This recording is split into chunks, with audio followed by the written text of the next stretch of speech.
Okay, so before I begin the game, I will read the description of it. So about it, uh, yeah, that's a very interesting way of beginning it. Everyone else should die except my sister. I suppose that's fair. A dark visual novel created by acclaimed creator Nya Aira. Okay, so I think it's the one who made the what's it called? Needy streamer Overdose, is that what it's called? Okay. I think I saw a bit of it. I can't recall. Did Manly play, Manly Badass Hero? I don't know. But anyway, I think it was interesting. So the story goes like this. Oni-chan, you really are a lonely person. Did you lose faith in me? No, I love you, Oni-chan. Unable to bear the ugliness of the world and terrified of other people, the protagonist develops the ability to read minds. Wow. He shuts himself away and submits a light novel he wrote, which unexpectedly wins a newcomer's award. But the jealousy and envy that follow only deepen his distrust of the few human relationships he still has. Those around him hurt his fragile heart without even realizing it. His only remaining comfort is his younger sister who lives with him. Clinging to each other to just stay alive, the two sink night after night into a twisted, unhealthy codependency. You know, this makes me think of the coffin, of Andy and Lele. Anyway, I keep living alone, talking about my own prejudices and cursing the world day after day. I ripped off Dostoevsky. Is that how you pronounce it? Dostoevsky. Harvest into something modern and turned it into a light novel. I mean, I tried, in my own stupid way. Had the heroines talk about existentialism like it was supposed to mean something? Yes, very nice and pseudo-intellectual.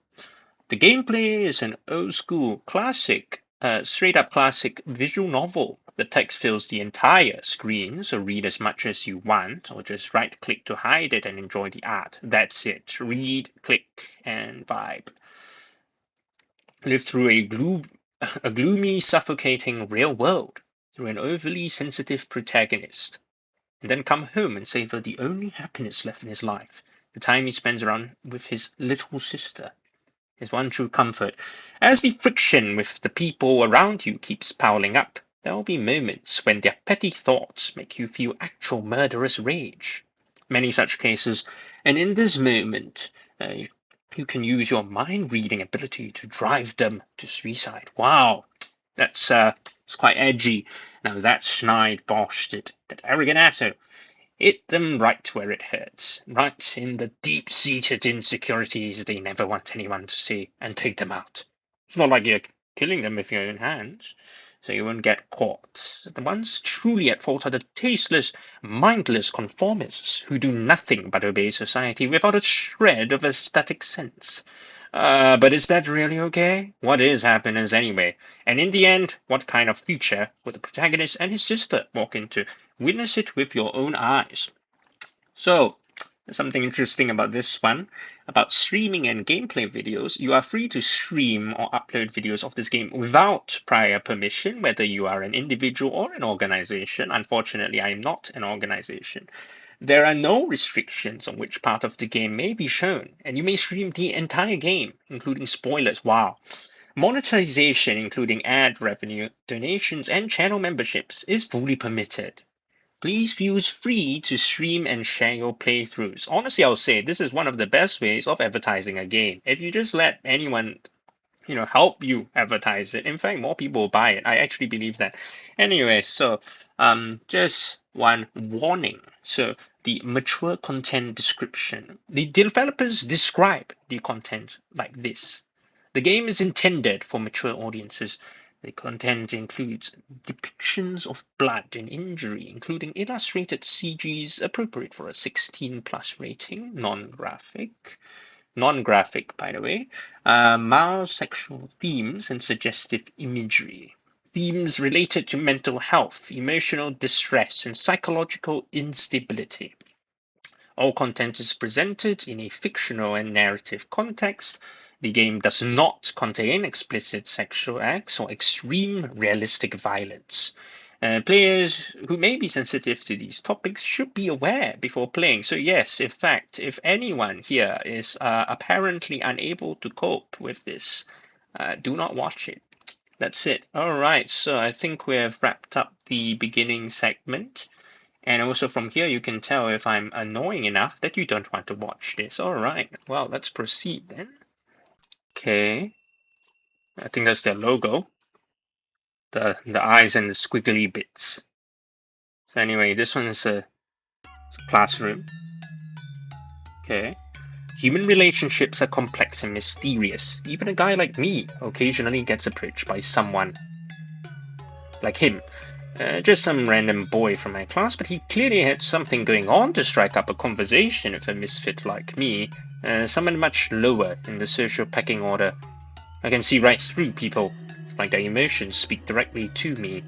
The guy started up an ordinary conversation, saying that he just wanted to be friends, that we should hang out. Submitting to social mores, only occasionally letting our true feelings slip, is what enables people to coexist in society.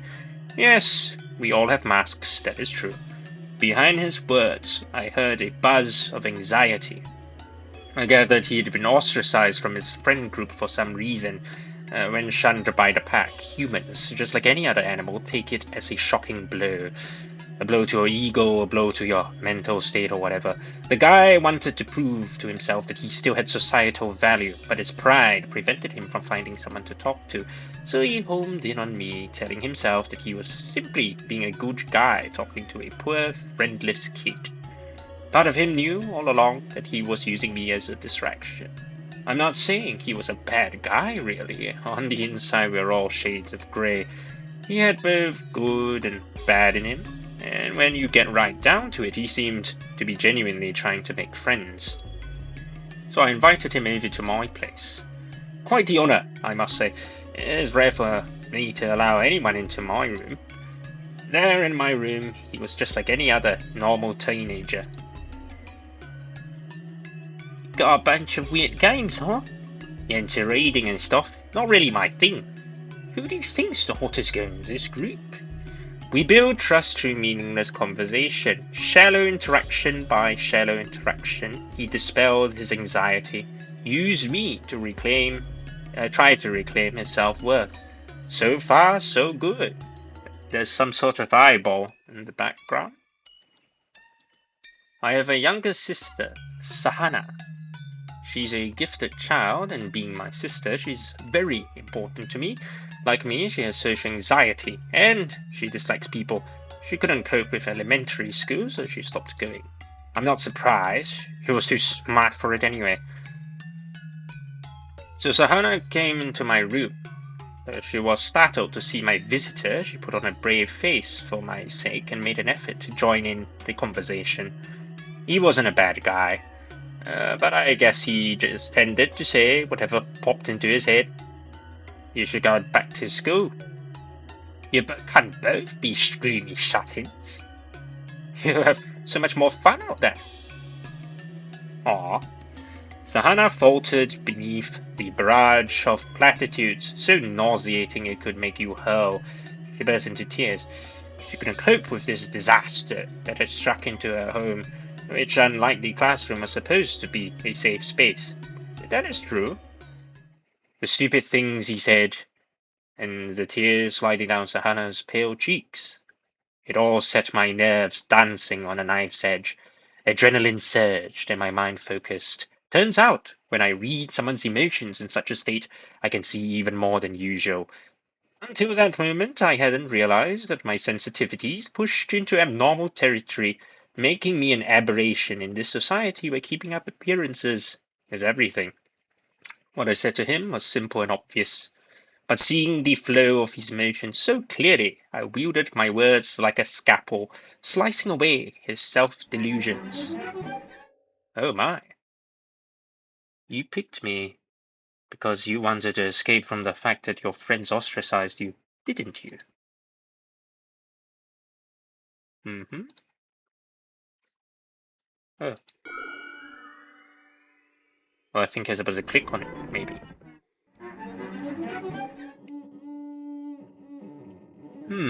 Oh, are these options? Thought you'd schemed your way into the inner circle, found some scraps to claim. But then it all fell apart, and now you're screwed, huh? You struggle to hide the fact that all you want to be is popular. You act tough and fake that smile, but you have no confidence in your own abilities or appearance. I bet your inferiority complex is what caused your friends to ditch you. Huh. Fascinating. Well, I'm supposed to click all of them. I guess that makes sense. Right, you wouldn't just have one angle of attack. The most effective one is a all-around, demolition of one's psyche. His eyes rolled back into his scowl. When he tried to form a reply, it came out in a canine growl. Meanwhile, in contrast to the harsh sounds, he trembled like a scared puppy. His face flushed crimson with rage, and overcome with emotion with no release, he slapped at his thighs, his maelstrom of emotion spilling out in pained groans. I guess that's what happens when the softest parts of a person's mind are sliced open. You're a sneaky, disgusting piece of shit. Then he jumped out of my bedroom window. Oh my. Well, which floor are you on? I guess it's quite high. There was a dull, wet thud that I wish Sahana did not have to hear. He didn't die, but they expect he'll never fully heal from his injuries. School decided that we must have been horsing around. He got carried away, he fell out of the window. It never occurred to them that I could have talked him into it. I've always been a loner, so when my class shunned me after, nothing really changed. Life is suffering anyway. Yep. Though I feel as if his suffering might be a little bit more at this point. Sahana simply wrapped her arms around my head and stroked my hair. It's okay. You're okay, Oni-chan. I can make people kill themselves if I want. I can commit murder without suspicion. At some point I stopped leaving my room, choosing to stay shut away with Sahana instead. Time flowed on, leaving us behind. Yeah, it's quite the grim scenario, I suppose.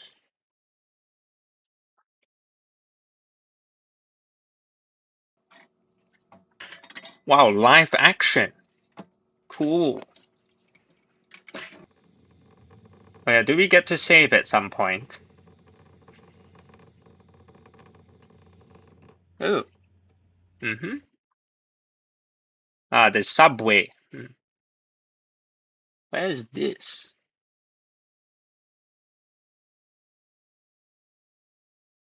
Oh, that's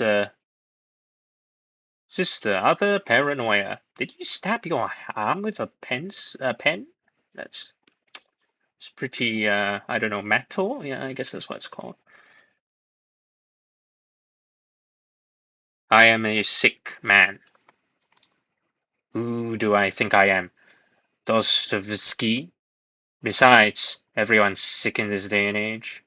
They're all slaves to social media likes, penning their missives in the giant underground of the internet. Not that the real world is any better. I detest both the online and the off. I hate it. I hate it. I hate it. I hate it. I hate it. It's mentally draining to be negative all the time. Time to think about something a little more constructive. Shall we put on a little background music? Music can influence your mood, you know. I do have a sophisticated side as well, a cultured appreciation of the arts.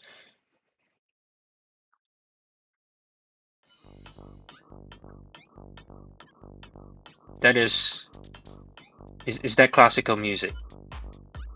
Anyway, by the way, do you know what a panopticon is? It comes from the Greek word panoptis, which means all-seeing. That probably doesn't help much, huh? Imagine you're building a facility for segregating prisoners from society. You stick the warden's watchtower right in the middle and then arrange the cells around it in a circle. And then ensure that the prisoners can't see into the tower. This makes them paranoid that they're being watched 24/7. Now, because the cells are arranged in a circle, the prisoners all watch each other, you see. Thus, they will all monitor each other, ensuring no one is receiving special treatment or finding some way to get ahead. It's quite a devilish invention. Eyes. Social media has been called a modern-day panopticon.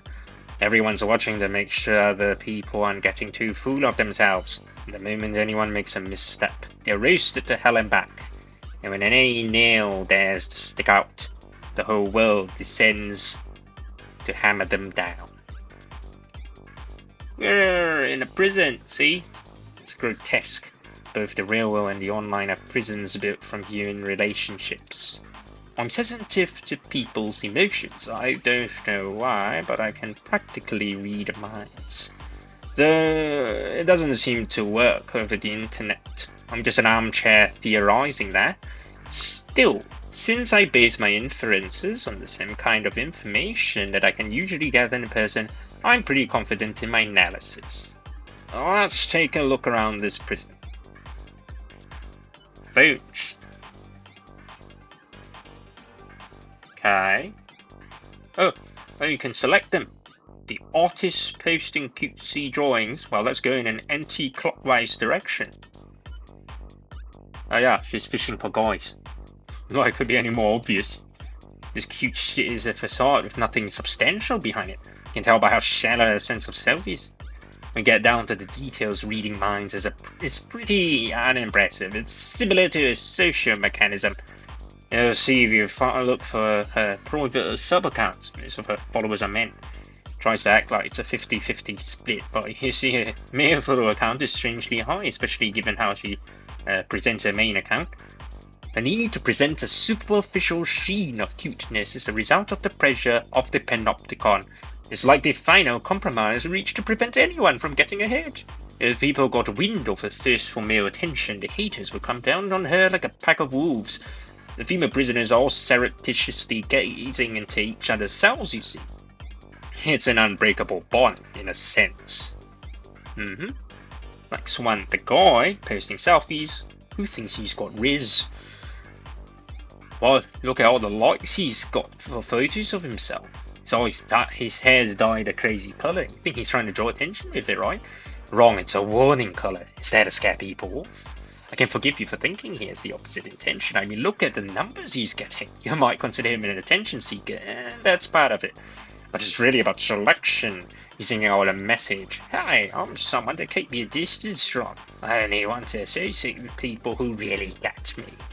Someone with more confidence, who's comfortable in any company, wouldn't go out of their way to look so garish. He's just repainting his head in the colour of the moment. Look, the poems he posts with his pics are so cringe. There's no art in his lifestyle. He's just desperate to convert his youth into money and cash it before it runs out. That's why he only seeks out similar-minded men who live in the moment and vapid women who flock to his fleeting star. He offers up this period of his life where one's youth alone confers value to the devil of lookism. And how will he get out of that Faustian bargain? Every day is riddled with anxiety and the fear of aging. But it's not like he can do anything about it, so he shoves it deep down and carries on. This temporary popularity is his escapism, which makes it all the harder to break free from. Well, you know. Yeah, many people do think like this as well, true. The corporate drone posting his minor daily grievances. This one's lost the will to even attempt to cry for help. No one's life is dominated by such a bland, inoffensive content. If he was truly fulfilled, he wouldn't feel the need to look online. Or he'll post more openly about his accomplishments in relationships. He doesn't even have it in him to reveal the depressing realities of his life. I mean, it's pretty pathetic to see a grown adult constantly complaining. And what's the point in sending out a distress signal when it only makes people dislike you? And no dying tweets are his only resistance against this modern condition of slow domestication and the march towards death. The few responses from old online acquaintances are his lifeline. I suppose that, in a sense, he's making the most of what social media has to offer. Such connections are gossamer thin. Faint as spider silk, yet the tangible truth of connecting with someone out there in the wide world, for better or for worse, can be all bad. You think I'm no different? Constantly complaining? Fine by me, it's an author's job to rant and rave at the world. I'm working, laboring in this stinking, rotten, ugly world. I'm actually doing a kindness by critiquing the drivel these people spew. Yes, I can see that the... Well, actually, it may not technically represent the author itself. It could also be just saying that the MCs are very, well, definitely very pretentious. I suppose the introduction is correct. The anime profile pic who butts into relationship issues. They don't give a shit about the actual problem. All these people really want to do is either trauma dump or self-abandon, or both at once.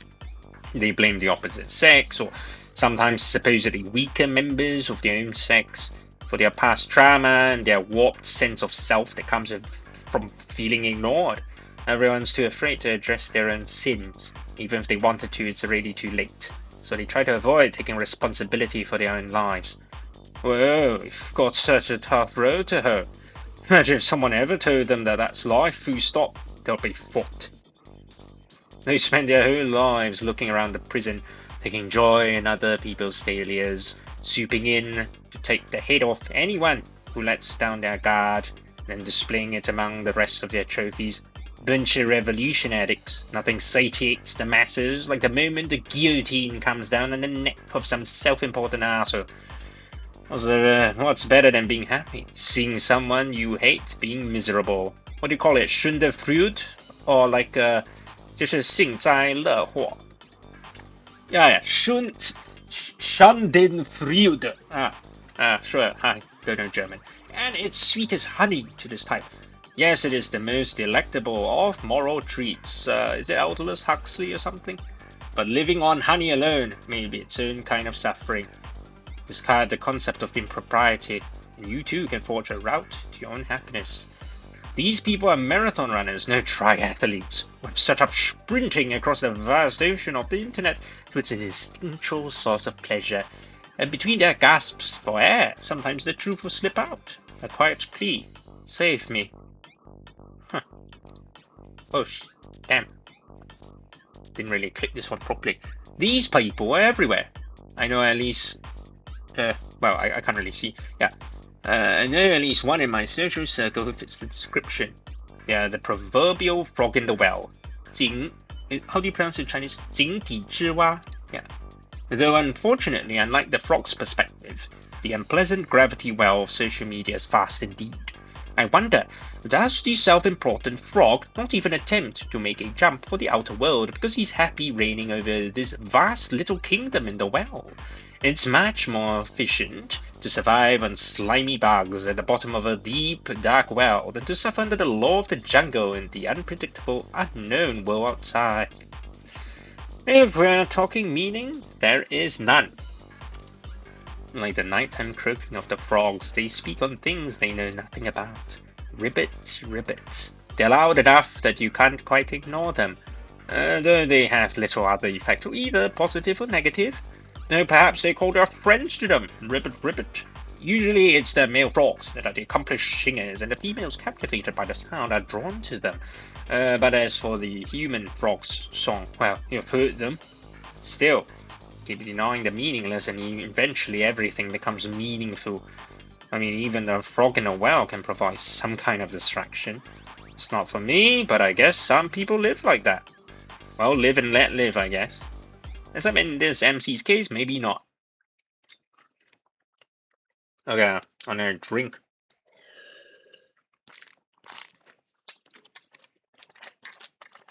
It's always important to have water.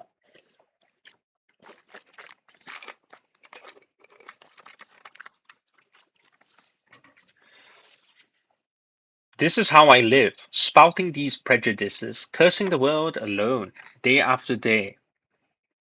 Me IRL, yeah. Fancying myself a modern-day Dostoevsky. Dostoevsky. Okay, let me try again. Dostoevsky. Yeah. I moved with the times and wrote a light novel. I did work hard on it and to tell a meaningful existentialist story through the heroine's character arcs. Do you know what existentialism is? It's a major theme in Russian literature. Here's my personal interpretation of it. Hmm. God is the supreme being we should all believe in, but I'm a human being. I too have an ego.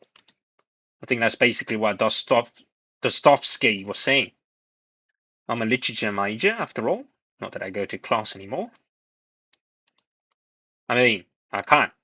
I've become a commercial light novel author, earning my living from writing at the tender age of 19. Impressive, no. Though I've only published one book so far. My book is called The Emotional Panopticon, which I think is a pretty slick title. Go ahead and pick it up if you've come across it in the bookstore. It won a prize and everything.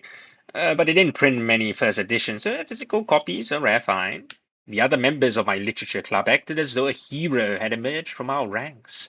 The reality is that my book was shoved on a shelf to hype it up, but sales were non-existent. It's about what I do next. Still, I claim my seat at the table, and that's got to make a few of those still standing green with envy. There are even a few dickheads in the club who still talk shit about me. Not that I care. The online reaction has been polarized. It's either self-appointed critics who get off on trashing the newcomers, or pretentious show-offs who heap praise on any work that shows the slightest ambition. Neither can be trusted. If you readers, though, went so far as to write to the editor with their own thoughts, to tell the truth, these are the people for whom I feel the need to write the sequel. Light novels live and die with their series potential, and you're basically shit out of luck without an anime adaptation. But the thing is, I've developed a writer's block. The envy of my fellow literature club members is too much. It's made me disgusted with people. Since I'm officially an author now, I've got all sorts of people kissing my arse online. People care way too much about status, while faith in the literary gods wears thin. Which brings me to existentialism. As much as I want to make my offering to the gods of the arts, I'm only human. And sometimes humans just aren't feeling it. I'm sure Dostoevsky and Kir, uh, damn, Kier, Kierkegaard, okay? Dostoevsky and Kierkegaard felt the same way too. The Renaissance induces a shift of perspective from God at the center to man. Viva la Renaissance! Ah, so it's a play on the Viva la Resistance. Okay, okay. I want to visit Russia. I feel like it helped me regain my faith in the arts. I'll love to see the snow. This painting is incredible, right? Something about Russian women. Their eyes are cold. And yet there's a warmth to them at the same time. Portrait of an Unknown Woman. I prefer the alternate title, though. Portrait of an Unforgettable Woman. People call it the Russian Mona Lisa. I'd like to visit the gallery one day to see it in the flesh. It's fucked up that no one can visit the Hermitage Museum because of this war shit. Guess that's humanity's loss. Though I suppose that's not where the portrait of an unforgettable woman is anyway. Details, details. Anyway, it breaks my heart that the art and culture are being destroyed by stupid egoistical shit like wars and the petty relations of humans with their little cliques and on social media. I'm not venting my frustrations at you just cause I'm not making any progress with Volume 2. Oh, definitely not, of course. That's not it, I swear. Don't judge me by the blank page. Once I type one word, I'm off. I'll write the whole thing in one go. To me, there's no difference between one word and 100,000. It's so loud. Seriously, the whole world is filled with noise. The moment I step outside, all these strangers' feelings wash over me. It's so fucking loud. Everyone's always thinking about such dumb shit. I can see the bullshit. I hate it. That's why I have to stay secluded in my room. Woe is me. It would be so much easier to cope if people thought about intellectual things. But no, their brains are just filled with crap. Shot from videos and Netflix dating apps, X-rated ASMR. Too real for you? How about you go take a look around at God's green earth? You're so fixated on the little screen in front of you that you lost touch with the sublimity of the natural world. I think that's too big of a word for you. Let me break it down. I'm talking about touching grass. Yeah, This wet behind the ears, like novel authors telling you that your life is devoid of poetic beauty and natural vistas. Ironic, huh? Anisha. Well, that's a bit of a mood shift. You're lonely deep down, aren't you? You think less of me for it? No way, I love you. Thanks. But I don't like to see you miserable. It's just how it is for authors. No creativity without pain. There's blinking.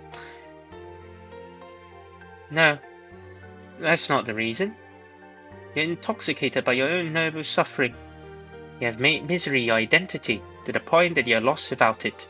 You know that life is hard, so you intentionally make it harder for yourself because you think that will let you run away from other, bigger problems. You hardly want to talk and you refuse to go to school. Valid point? I'm not running away from school. I want to be with you, Oni-chan. Always and forever.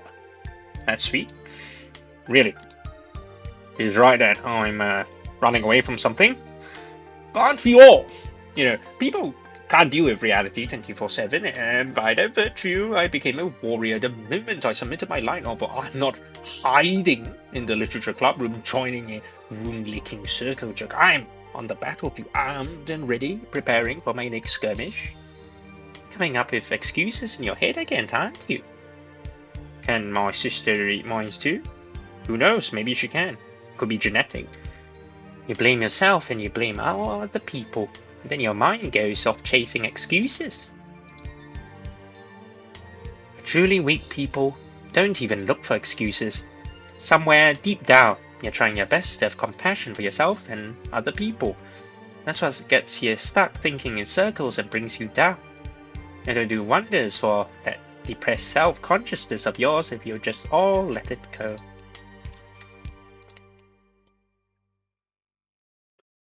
That's why I'm here for you. I'll always be right here. Nice. Thanks.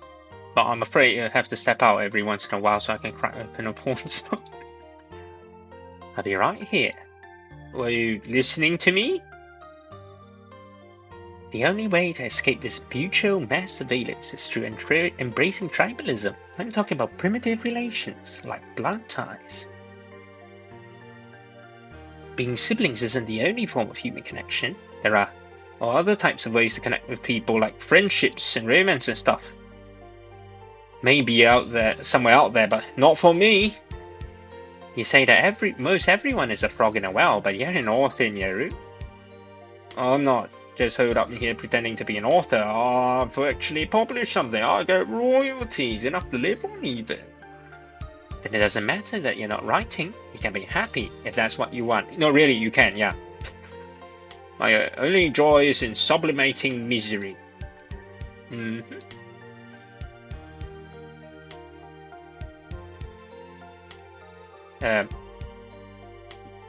Oh. Cool?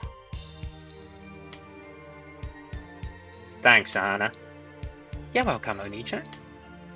To death do us apart. Then how about we die right now? No, not yet. Oh, sorry.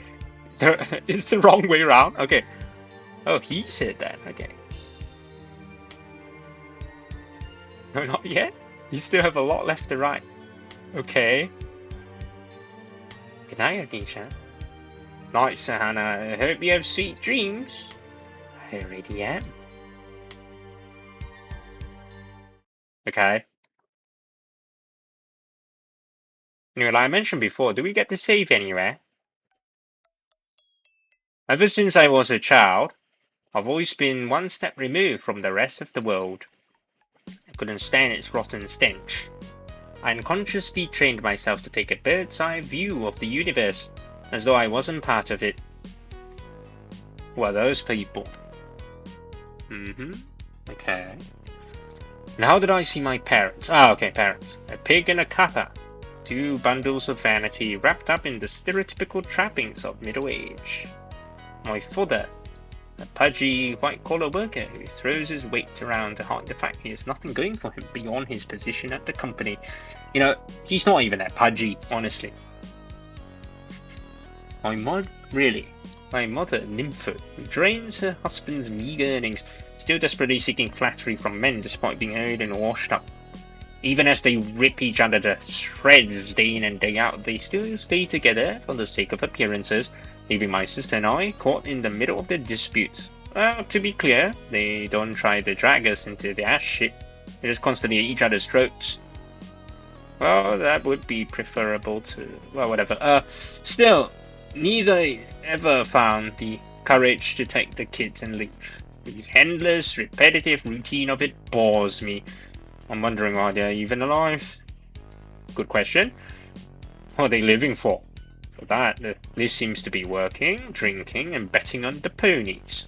The Uma Musume. Okay, Mom hoards trinkets and sleeps around. But a designer bag or a winning ticket isn't going to fill the emptiness inside. That's a process, something you work at your whole life. Not something you just achieve one day.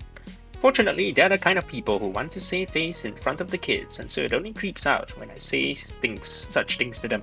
So pathetic. I think their life is about finding meaning. I mean, anyone can simply exist. It's not what I'm talking about. There's no inherent meaning there. Being on Earth here on Earth just means your parents followed their base biological instinct, the urge to reproduce. God's commandment: be fruitful and multiply. I highly doubt God imbues each sexual encounter with divine meaning. Being born is a coincidence. Some people attempt to find meaning in their existence, however, and those are the ones, like me, who end up with a pseudo-intellectual bent and a career to match. The people who go around saying they want to be a writer while never doing anything to make it a reality aren't actually interested in finding their purpose. Those people are content with their lives, such as they are. They get used to the daily grind at a job they told themselves was only going to be a stopgap and figure, hey, they're making a living and it's not so bad after all, following the same old routine of interacting co-workers and killing time online after work. If you're truly hungry for meaning and purpose, you can seize them for yourself. Dreams do come true. I'll be lynched if I sit there in my club though. Good thing you're not going back, right? I'm a member of my not overly impressive university's literature club. I figured it was a place where things would be a little quieter for me. Okay. Let's take a peek into the minds of the wannabes in the club room. I spent so much time thinking about people's reasons for living that I can pretty much read the mind of anyone I've had a few interactions with. In fact, I can practically hear the inner monologues as though spoken aloud. There's quite a few people. Well, obvious. Is that you? Okay, anyway, let's see. A proper order should always be in alphabetical order, so we will start with A. Member A. A window shopper, plain and simple. He has no intention of becoming a writer, but he likes to think he's smarter than his peers who spend their time gaming or reading manga, and he's got to maintain that self-image, so he shows up at the club room and very occasionally he writes some sort of critique to stroke his own ego. It's not even at the level of a high school book report, and even so he mostly just copies it from essays he finds online. He hasn't been reading as much lately. Instead, just spending more time on mobile gaming and comics. Kind of wants to become one of those insufferable film guys, but his problem is that he immediately gets distracted by his phone whenever he starts watching a movie at home, so he doesn't really absorb the content. His type is pretty good at navigating life, and he might even land a job at a small publisher before graduating. There, he'll tell the young authors he runs into, I just couldn't hack it as a writer. Like he's passing on his dreams to the next generation, when in reality he's just passing the buck, because he can't be bothered to commit. Yeah, fair enough. Member B. Girl lives literature, but loves being a literature girly even more. In high school, she was one of those forgettable girls with few prospects, but upon entering college, she found her niche as a reader and suddenly shot up in popularity. If you can really get into it with her over whatever the club is reading this week, you'll be seen as the popular guy. So the guys spend their dull days trying to impress her, with more than a few falling for her along the way. But she's a little anxious. She knows that her value is extremely localized. She's got to seize the next opportunity as soon as it presents itself, and she's here with the aim of using her current popularity as a springboard to find a man and lock down her life. Still, she's not a bad person. This is just what people do. Oh yes, you must make do with what you have. Member C. He has an aversion to men, like a germaphobe to germs. Thus, she reads books that have gender as a central theme. She takes pleasure in the consistency and routine of the club meetings, sharing her insights into these works as well as her own thoughts on her pet theme. Her identity now revolves around delivering her insights on how her work depicts women, whether they want to hear it or not. She loves toxic masculinity and is highly critical of any perceived vulgar talk from club members or people online. People neither respect nor fear her though. They have simply started avoiding her because she's a pain in the ass. Once someone responded that gender wasn't the only theme of a particular work, and she angrily shot back that they clearly hadn't understood the author's intent. Being overly conscious of the differences between men and women only narrows one's worldview. Yes, they will say stuff like, oh, you don't have media literacy. Well, I don't. I'm studying engineering. But what I'm trying to say is that basically put, some people, yeah, like they say, think they've got it, and keep on thinking they've got it, and so everything, right, if all you have is a hammer, everything looks like nails, and you just start hammering someone as well. Follower count is just a number. She feels beholden to the people whose attention she has garnered with her provocative rhetoric. Her success is modest, but it is success nonetheless. At the root of it all is a lack of self-esteem as a woman who doesn't get much attention from the opposite sex. And she's terrified that people will see through that to the truth. Men and women in the club exist far more harmoniously than she would have you believe. In her shouted rants about liberation and independence, she reveals a heart bound by invisible chains. Those who scream the most about freedom are of course definitely the ones who feel most unfree. You always seek out what you do not have, after all. Makes sense. Member D. He likes literature, writing and criticism, and hanging out with the group, and he participates in it all up to a point, but his heart isn't in it. His critiques are fine. Literature grads aren't exactly in high demand, but I expect he has a decent chance of finding employment. He's pretty much got things figured out, but he's not driven. He's got a complex about that. Sure, he wants to be a writer, but he doesn't have the passion to devote himself entirely to the craft. Given the chance, he'll rather go out with his friends. When we're making a zine, he might pull an all-nighter for it. Is a zine like a mini magazine or something? He skates by on his level of commitment. The other club members generally like his writing, but we all, including him, know that he's not good enough to be published. Vaguely, he had hoped that even so, maybe he could have become a writer. That with his natural ability to get by, he might unexpectedly slip through that gate. But little by little, precisely because he's perceptive, he realizes that the drive possessed by the real ones is nothing like this. And so, despite thinking of himself as the kind of guy who can do anything he puts his mind to, he's given up on the idea, knowing that he'll never be able to dedicate himself to something to the exclusion of all else. He'll graduate with a mixed bag of happiness and unhappiness, topped with a heaping help of existential dread about a life filled with mediocre accomplishments, and the rare fluke of a solid showing, yet with no clear game plan. I suppose that's all about you can expect from the average university student anyway. Yes, I'm qualified to judge, and don't forget that I made it past the gatekeepers. I'm a published author.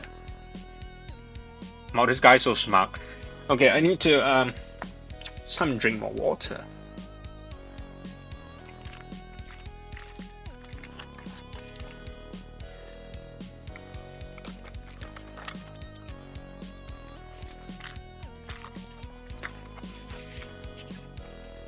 Okay, anyway. Last but not least, there's the guy at the back of the room cultivating a gloomy aura. Aura farming, yes. The one with the unsettling look in his eyes. He's a real character, but the truth is, he's just your average wannabe. Another young guy dreaming of being an author and a critic. Whenever I'm successful, he directs his oppressive envy at me like a laser. And it burns. Ouch.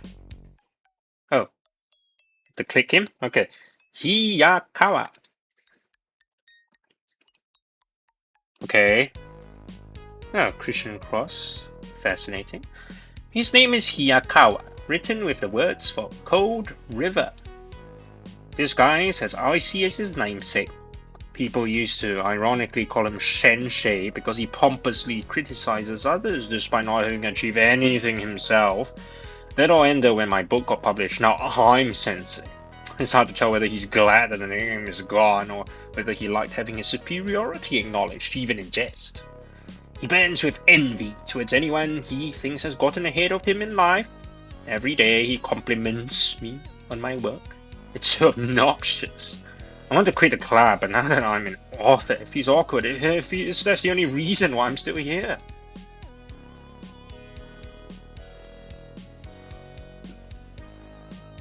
By the way, I do have a friend I sometimes hang out with on the weekends.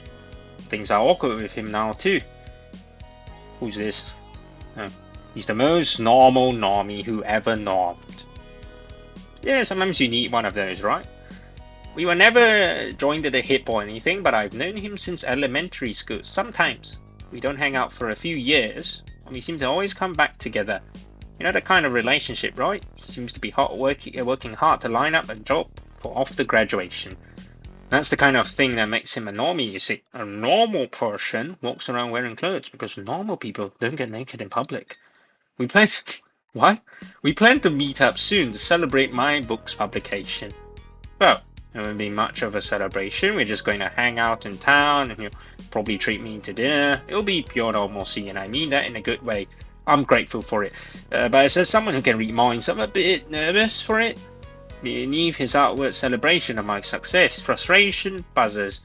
He's desperately trying to suppress the fear of being surpassed by one of his friends. He doesn't know how to feel about the fact that I'm here getting money and recognition while he's dealing with the stress of job hunting. But what can you do? It's just another interpersonal struggle, albeit of a different kind from what I have with Hiyakawa. Did we get his name? Whoa, spooky. What is this? Oh, it's like a wavy... some sort of dress shirt, maybe? And there's a bunch of library books and a keyboard. The same thing I'm seeing. Okay, there are some things that will make people like this envious. That's what makes it so difficult. Beyond a deep shadow lies a bright light, vice versa. Readers reply to my posts with positive messages of encouragement. Of course, people discuss my work on review sites and message boards, but the people who contact me directly are usually fans with an interest in rising authors. Though I suppose the fact that I don't have enough exposure to have haters yet probably isn't a good thing. I hope the next volume sells enough for me to get publicly slammed. Anyway, I get plenty of DMs from girls too, people who secretly send me direct messages in the hopes of using me somehow for their own advantage, mostly women. This in turn fuels the jealousy of their peers who have nothing special going for them. If I show any interest in return, I'll be lambasted as only being it for the women. But the true greats turn their messy romantic troubles into literature, right? Osamu Dazai and Sakaguchi Ango were womanizers. Not that they would listen to reason. I thought dying too. I got a DM from a girl who wants to meet up. I like how it took me this long, but yeah, it's supposed to be like one of those like console, I don't know what to call it, like the code, right? You enter it. Or is it more like those chat? Okay, whatever. Going by her model, she seems to be a fairly cute university student and model who has aspirations of becoming a VTuber. I wonder if this links to something else. She looks average enough to me, but her selfies got plenty of likes, and she has about 3,000 followers. She's into alternative stuff, and she messaged me because she felt emotionally connected with my work. Well, I'll be damned. Could be interesting to take a peek inside her head and use it as inspiration for my work. I haven't responded yet. Okay.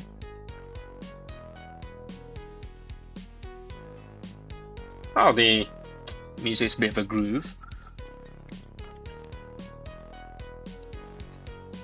You're at a combini. Okay, finally, to play the part of the broke student, I have a part-time job working the night shift at a convenience store. That's all I felt up to. The store is surprisingly quiet at night. It's a comparatively good time of the day. The work itself is strenuous. Every day I find myself wanting to punch the manager in the face. The only reason convenience store managers across the nation are still alive is because night shift pay is slightly higher. That's why I haven't killed. Let's take our peek inside the customers, shall we? I like observing them from behind the register. There can be some almost childishly innocent. There can be something almost childishly innocent about the patrons who come here at night. Like I mentioned before, my ability isn't something so convenient as telepathy. It's more like a form of synesthesia, and I do need a certain amount of information for it to work. And while I can hazard a decent guess from observing their actions and body language, it's only after a few conversations that I start to see deeper. That's why I don't like to get close to people. I can help it though, I'm already in their minds. Old man, flashily dressed hostess, and high schooler looking customer. Well, suppose we'll go from left to right. Old man. This old man, old guy, is a regular. He's always pissed off about something. If the cashier is too slow bagging his purchases, he'll curse them out. Despite that, he buys a ton of candy. Both his work life and home life are falling apart. After his night shift ends, he fills his basket with carbs so that he can eat his stress away. Stress eating, yeah? His body has expanded with his sedentary lifestyle, and he's transforming into a lump of flesh that disgusts his co-workers and family. My dad's the same. Gluttony is the most convenient sin. Even a complete idiot can stuff themselves. And that's what idiots do. It's a lack of self-control. To be human is to restrain one's desires. That's rationality. We aren't beasts. To be controlled by our instincts. True. Wait, does he even look that fat? Okay. Flashily dressed hostess. She's clearly a hostess. I mean, you can tell from how she's dressed. Maybe she doesn't work at a hostess bar specifically, but she definitely works at the red light district. There's a delicate soul wrapped in those flashy clothes. I guess she's here for condoms or cigarettes. She flirts in on her break and then disappears again into a neon world. There you go, she's picked up a pack of condoms. Well, at least she's not one of those chicks who's obsessed with hosts. Oh yes, there's such a thing where the hostesses then go to hosts and then also spend the money in like some circassious thing. It's interesting, at least in terms of the dynamics. How do I know that? Hosts always have condoms on them. Really. Look out for number one. There's all speculation, of course. Man has to entertain himself when he works a night shift. So this guy's just talking right. Alright, high schooler looking customer. I bet he's a runaway. Curfew ends at 4 AM, so until then, he evades the eyes of the law by drifting around the stores that are open into early hours. Could pass for 18, but it's always better to err on the side of caution. Not that I've any intention of turning him in. I bear him no ill will. It's not like he's shoplifting or anything. As a dumbass dropout who often works the same shift as me, and I don't want this kid to hit towards the same future. Talking about it, oh really? This is set in Japan, right? Okay, so they do have a curfew. Huh? Really? Didn't even know there was such a thing. In Singapore, there's no such thing. Maybe it's also because the streets are very safe or something. I don't know. Or maybe because they are more strict on the societal something. I'm happy to let him browse for a while. Liven things up a bit. Okay, anyway, so hi. Cool. The streets are so deserted this late at night that I feel a certain closeness with the strangers glimpsed from the corner of my eye. You know how it is. But even as I hold myself apart, I am like these people, like that dropout coworker I mentioned before. One's surrounding reflects one's own nature. Birds of a feather flock together and something... okay, I forgot the rest of the idioms. I too am a character in this setting. I'll be making my exit shortly though, now that I have my prize money in royalties. Sadly, I shall be tendering my resignation, leaving this liminal space where I work an hourly rate of 1,450 yen. A teenager can work a 10-hour shift and earn more money than they have ever imagined. This place is like life's waiting room, but it's time to leave. I'm determined to move forward to my future. Serves you all right. That's how I spend my days. I hate humanity, and I hate this world.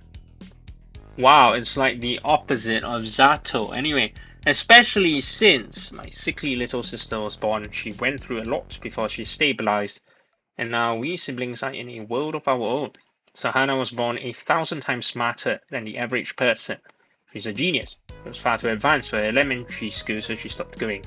Since my elementary school days, I've always thought deeply on questions like, why are people so cruel, and what determines what's right from wrong?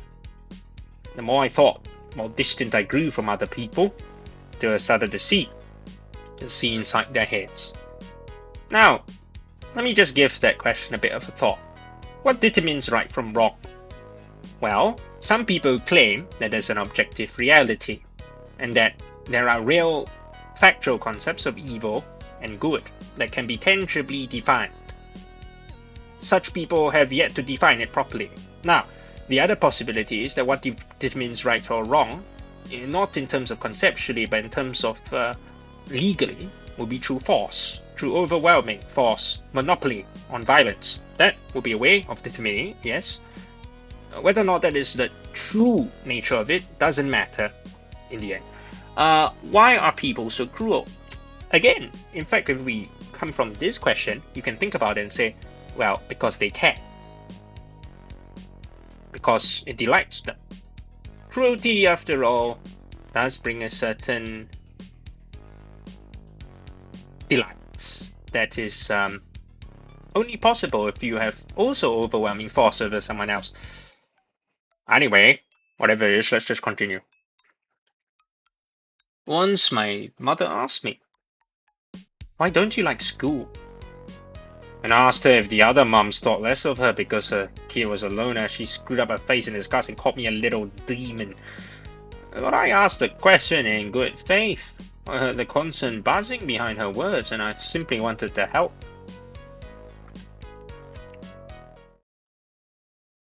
Fair enough. You're still awake, Oni-chan?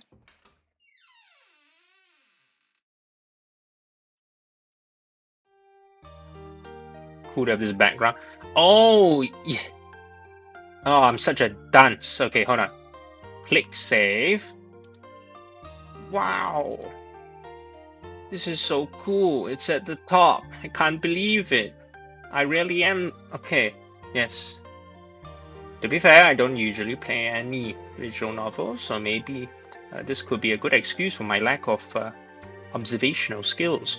Anyway, at the sound of my sister's voice, I finally become aware of the time. Nighttime is for sleeping, you know. It's the middle of the night. The witching hour, when the whole world slumbers, except for me.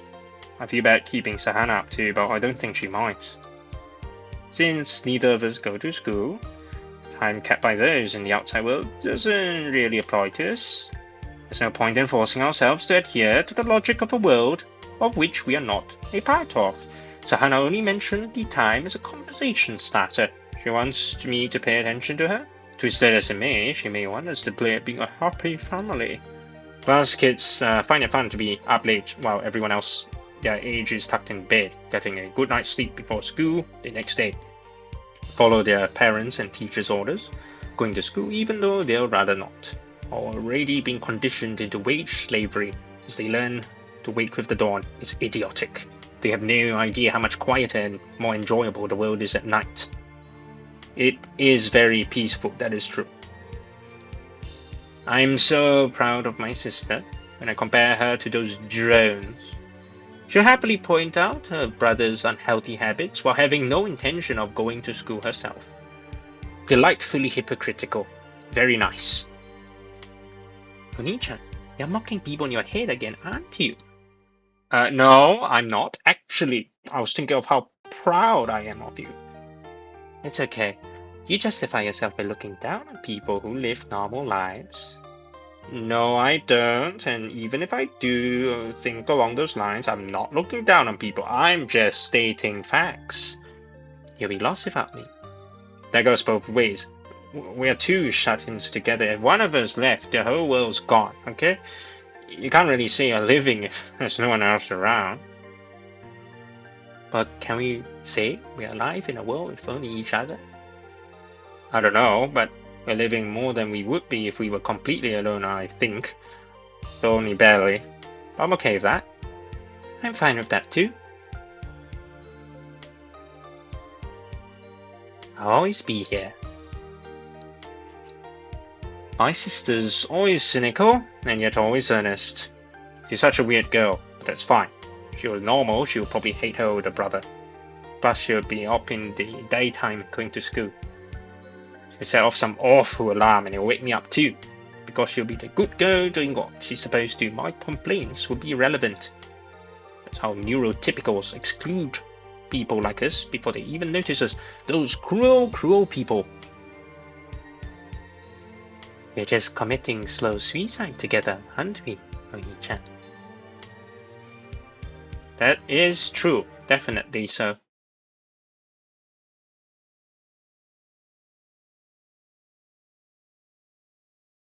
The truth at the foundation of the Buddha's teachings means that life is suffering. Right. I think nirvana is that you escape the cycle of rebirth and then you like don't suffer anymore or something. I'm a fan of Buddhism. See, as a religion of resignation. It's like this is the way the world is. Get used to it. Things are never going to go how you want them to. Suffering is the core of life. Any moment without pain is a bonus. You live with the assumption that nothing will go as planned, finding happiness in the rare occasions when it does. But I hate the kind of people who spout nonsense about living without expecting anything from other people. They're liars.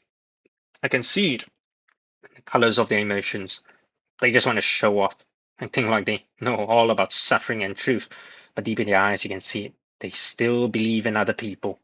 I mean, if your average person could achieve enlightenment, there'll be no need for Buddhism, would there? So as long as you're alive, you'll always be suffering. And that's just the way it is. I read a book by a famous psychiatrist after delving into so many minds. This doctor apparently concluded that moments of peace or joy were rare and fleeting among the harsh realities of life. Really gives you hope, right? Everyone is suffering. Suffering together. Ah, yes. Now, I'd really rather not, but it's time I made some human connections in this shitty world. Living is so inextricably tied to relationships, so I'm going to power forwards while I have even a little motivation, and as much as it pains me, experience is a necessary sustenance for creative work. Indeed. To live is to suffer. Now, where shall we go? Oh, do we get to pick? Do we get to pick and choose? Oh, wow, that's cool. Oh, okay, we can't save at certain points, interestingly.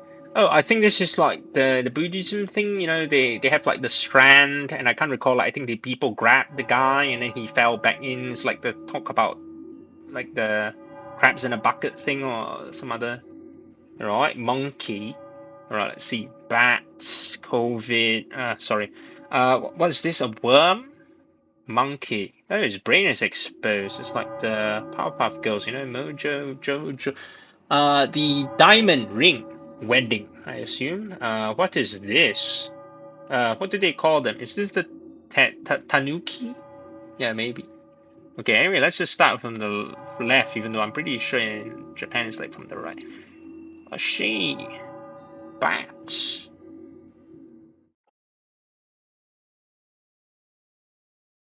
Critics are men who watch a battle from a high place and then come down and shoot the survivors. Ernest Hemingway.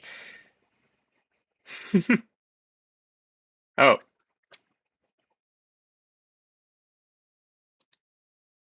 oh, that's funny.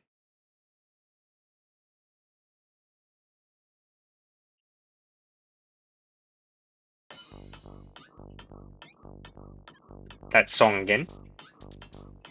I can't adequately express how much I don't want to go to Lit Club, but I can't stay away forever.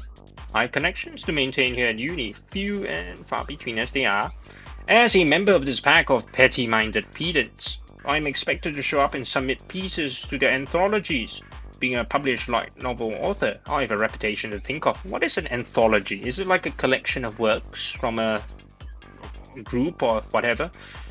The last thing I want is to make people, people going online to snipe at me. Look at Mr. Bigwig over there. He dropped the Lit Club like a hot potato the minute he got published. Participating in events is part and parcel of being in a Lit Club, but it doesn't mean I have to like it.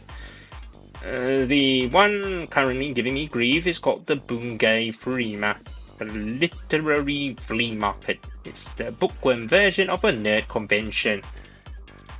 What do you call it? The comique? So it's like the book version of comique. Okay, cool. People show off their novel and essay collections. It's about as interesting as watching paint dry, but it has a share of fans and the attendance keeps growing year after year. You'll be surprised how packed the place can get. Again, it's not like the average nerd convention. There's a feeling in the air that's difficult to capture into words, but it's what makes the place a treasure trove of rare niche pieces of literature. The only problem is the people. Large groups of people are subject to the complexities of human relationships, especially between the sexes, the lust, the need for validation. I hesitate to call it a subculture. A literature nerd lacks the straightforward simplicity of his anime counterpart, so a gathering of them becomes a roil of turbulent emotions. Lit Flea is little more than a popularity contest for the big-name authors anyway. And in this respect, I guess it's no different from any other nerd convention. I'm sure some attendees have genuine literary ambitions. My club, though, pardon my bluntness, but we're simply playing pretend. We hacked together a shabby short story collection and try to pass off this hodgepodge of words as literature. Why? Because we can. I don't know who would even want to read this crap. Take that money and go buy a book of the latest hit manga. Don't waste it on a patchwork of scribblings by wannabe amateurs barely out of high school. It's just a means to hype ourselves up or put each other down. We try, and trying is half the battle. That almost makes us real authors, we tell ourselves, coddling our collective wounded pride as we press copies into the hands of our close friends and family. We keep hoping that maybe, just maybe, a brilliant editor will stumble upon one of us and lift us up out of the gutter. There is a less than 0.1% chance of that happening, but maybe, we say maybe. This time, however, the power dynamic is all askew. See, I'm a published author now, of a single book, yes, but so what? That's enough to draw out a handful of my fans, curious to see what this rising star has put out next, which should move some product. It doesn't mean much, ultimately, but when you have numbers and a publishing contract on your side, you're the king of the literature club. A shame I never liked being king. It'll be one thing if my clubmates were supportive, if they could tolerate anyone but themselves having a scrap of talent. I just hate it. Hate it, hate it, hate it. I hate their envy. The most obnoxious of human emotions. Oh, we're back here again. Okay, hold on, save again. Never know when something might come up. Hiya. There's zero energy in the club room, but what else is new? Well, here, just because we have nowhere else to go. The only time we pretend to be a proper literature club is when we have an event looming over our heads. The rest of the time, we sit around drawing away in the name of literary criticism. At first, we function like a book club, all of us reading the same books and convening to discuss them. Before long, though, we separated into two camps, those who give a shit and those who don't. It is hardly surprising. Literature clubs are a haven for people who don't want to be alone, but can't be asked to be social. I wouldn't bellyache so hard if the others would put in the effort. But they don't. They wouldn't know effort if it bit them. There's just one guy who actually cares, one upperclassman who possesses something like a spine. Oh, this guy. Oh, that's like a book tag. Some club artwork. Isn't that more like the art club though? Well, who look? Okay, let me think of. I can't think of what voice to give him. Well, look who the cat dragged in, Hasyaku. Hello, Hiyakawa-senpai. How's the new light novel going? It's going. That's Hiyakawa-san. He's in the year ahead of me, a third year. Check out the death glare. What an ugly son of a gun. He's got a personality of match too. Not that I have room to talk about on either count. I hope that means you're making progress. It wouldn't do to keep your readers waiting while you finish your lit-free submission. Sarcastic bastard again. Not that I have room to talk. You know why he brought that up? He's scoping me out. He's eager to hear that I failed. He wants to reassure himself that my first success was just a fluke, a flash in the pan. A one-hit wonder. He's clinging to his position at the top of this little hierarchy by whispering doubt in every ear. So what if he won a rookie author's award? He's a one-hit wonder. Oh yeah, okay, sorry, I didn't read that part. Yeah, he already wrote it. Things weren't so bad before my book came out, and I'm sure I didn't ask him to feel threatened by me, but here we are. Until I came along and ruined everything. Our club was all people who stood a snowball's chance in hell of getting published. Once he could base his ego on the supposition that he understood literature better than the rest. Now there's me hanging around, my mere presence thumbing its nose at him and asking, "Where's your rookie author's award?"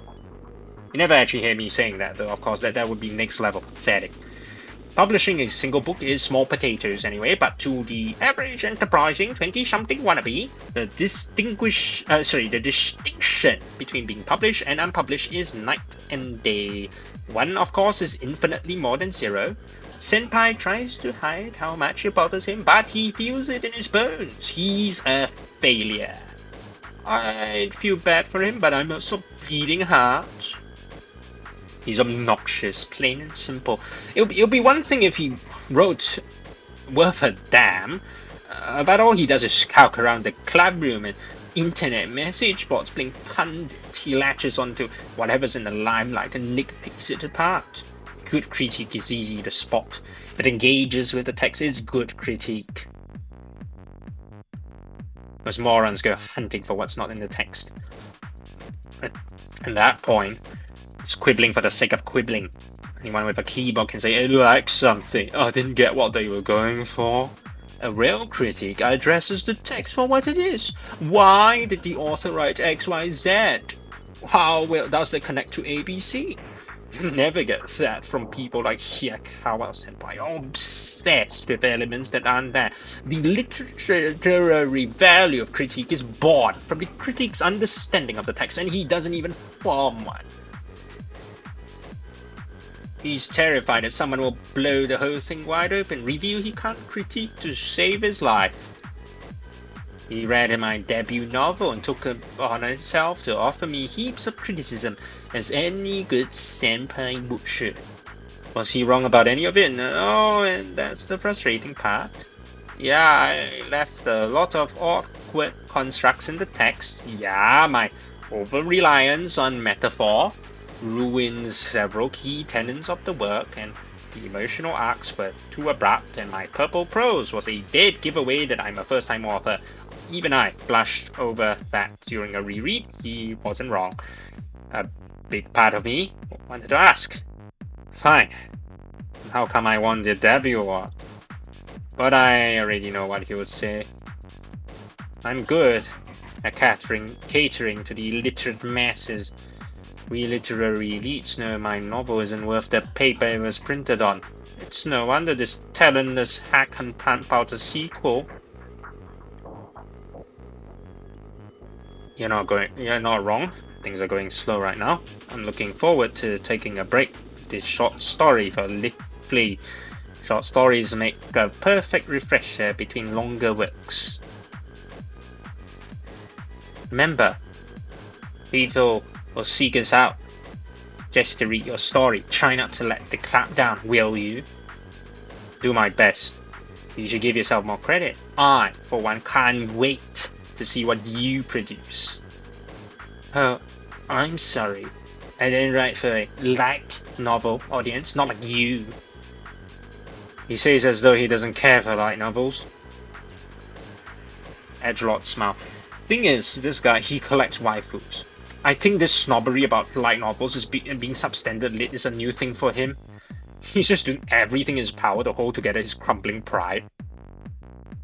He's directing the film of his own life, and I'm cast as the cocky upstart privileged with the power to churn out light novel slop. He's starring as a literary genius awaiting discovery by the masses, and he won't let a little thing like reality get in the way. Oh, so he's like that whatever healer who's not appreciated by the team and gets expelled from the party, that sort of thing. That's the funny thing about people. We're capable of convincing ourselves of the most ridiculous things to safeguard our egos, and over time, the lies become foundational to our identity. It starts off as a self-defense mechanism, anything to avoid the harsh wake-up call that is reality, and eventually transforms into pure conceit. Someday, I will be one of the literary greats. It just hasn't happened yet. I'm not saying it's bad to have a competitive streak. I wouldn't complain half as hard if Hiyakawa-senpai wrote anything with any impact, and even if those critiques he litters the internet with had any gram of insight in them, or even. Alas, for us all, he doesn't, and they don't. He may be a competent reader, but he goes on to make it his whole identity. It must be torture to go through life as an utter snob. I don't know, I think it'll be quite fun, really. He's also a philosophy major. Need I say more? Damn, the lit philosophy rivalry. Is there such a thing? He digs into his bag of tricks to convince his fellow members in the poser posse that he's so much more erudite than they are, through a Heideggerian lens. That's not exactly Lacanian. You understand if you read the Critique of Pure Reason. Wrap up with a random rant bashing Alderian psychology, and to the uninformed masses, you know everything. You can see now why I have to cut him down to size. He's too fucking annoying, true. Like I said, I look forward to seeing what you come up with. Right back at you. Don't go tarnishing your industry credentials now. Industry credentials, my god, man, we're in college. But enough wasting oxygen on him. I actually do need to lock in and make headway in my lit flea submission. Like Hiyakawa-senpai, I hope to cultivate a reader base that won't knock a short story just for its length. Plus, I figure a published author's piece in a university writing club anthology could be a cool collectible someday. It'll probably fetch a premium if I make it big someday, with anime studios lining up to adapt my work and all. Look at me getting ahead of myself, I'm acting like a kid. Perhaps I'll look into Hiyakawa-senpai's point, just see how much I riled him up. Okay. Damn it, that Hasya thinks I couldn't make it in the publishing industry. What does he know? I don't write light novels, I write real literature. The standard for getting published is much higher in my field. I win readers with my rhythmic Hemingway-esque laconism. Genuine talent wins every time. Anyone can lower themselves to winning a rookie author light novel prize. All it takes is following the trends. Write your dream go and ta-da, instant bestseller. Now, if I were to write my dream girl, she'll be a demon girl, one of the misanthropic types. Give her the face of a fallen angel and the body of a preteen girl, which she'll have a complex about, of course. The slightest brush against her by the mere mortal makes her shudder in horror, unless it's the protagonist. She doesn't mind him. In fact, she...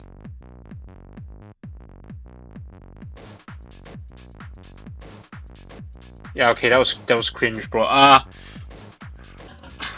Okay, I need to stop. Hell hath no cringe like the inner monologues of a wannabe author, especially a wannabe author weeb. Props though, he is at least thinking about writing. What's your favorite work of Dazai's, Hiyakawa-senpai? Wait, is it the guy who, like, kept on trying to kill himself or something? Like the... Yeah, I can't recall. Heed my plea. To be fair, there's quite a few of them. And Akutagawa, the nose. Sakaguchi Ando, the idiot. How about Kanbayashi Chohei? More sci-fi than literary classics, but you know, I'm partial to Tonight. I sip from the Milky Way. Huh, I see. You see? You see what? Nothing. I'm not surprised to hear any of it, is all. I love messing with him. It almost makes him bearable. What about you? Me? That's your favorite Dazai story. If I had to pick one, I guess Google. Huh. Interesting choice. He's clearly never read it. Truly a lot of mutual pontificating. Incredible.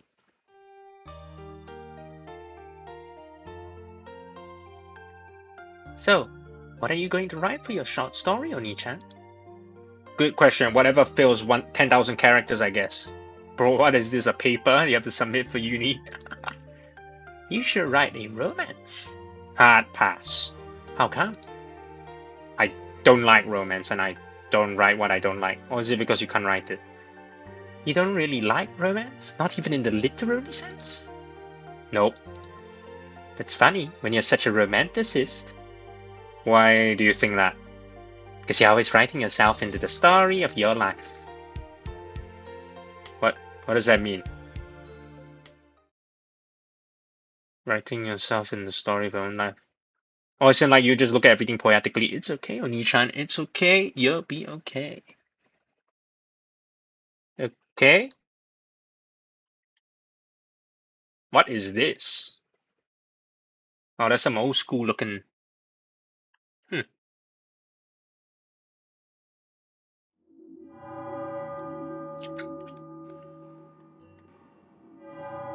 Wow, that's cool. So I guess we have seen the back.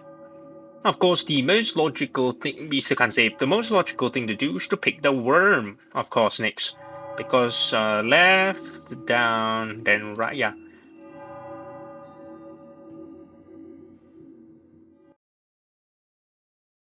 Leaves. I'm a caterpillar, always hungering. I'm a caterpillar, always feeding. The human chair, the caterpillar. Is it a hungry caterpillar? Cool. Yeah, they literally say it was hungering. That's not funny. Yo, Hasia. Still haven't fixed your posture, huh? You look like a hunchback. Seeing my buddy for the first time in a while. If I describe us as bros, I'll give the impression that we're closer than we actually are. It'd be more accurate to say that we use each other, two weirdos, together to pretend to be normal. Every now and then we get together to hit up the otaku stores. It's been our thing since middle school.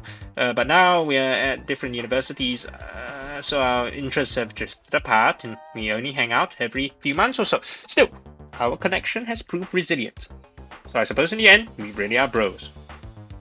Nice to see you haven't changed, you goose, huh? From my perspective, he's matured with a shocking ease into a nerdy student with no particular special qualities. He plays the latest mobile games, occasionally buys merch, talks about the anime du jour, sometimes does a little gaming. There was a time when he was more passionate about the stuff, but with the pressure of completing his dissertation and job hunting, he started talking more about real-life stuff than fiction. Basically, he's hiding out in his college chrysalis, soon to emerge a corporate drone. From his point of view, he'll have his fair share of struggles, but from an outside perspective, I'm sure it'll be smooth sailing. He'll manage to find a job. He'll start working, and while grappling with the tension between personal fulfillment and the daily grind, he'll earn a decent salary and get into a decent relationship. The next natural step would be marriage, and then he'll do his best to raise the kids in a somewhat stable home, ultimately passing his hopes and dreams on to the next generation. A standard template, of course. That's not necessarily a bad thing, but to a creative person, normality is the enemy. No, there's no malice to them. The banal words and gestures of these normal people chip away at the creative heart. When I joined my university's literature club with a serious focus on writing, I couldn't hide my scorn at the way they acted like writers with a capital W. Most people have a fleeting dream of being an author at some point in their lives, but 99% of them never achieve it. Igusa, of course, was silently betting I'd give it up to pursue a real career. When he wished me luck, there was no sneer hidden behind his words. He did, though, expect to make jokes at my expense later when I grew bored of the creative life, a pretty typical mindset.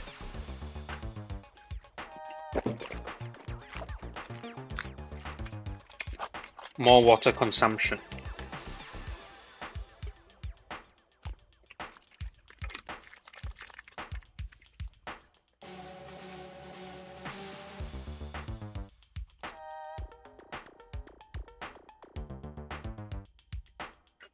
Okay, that's a mall.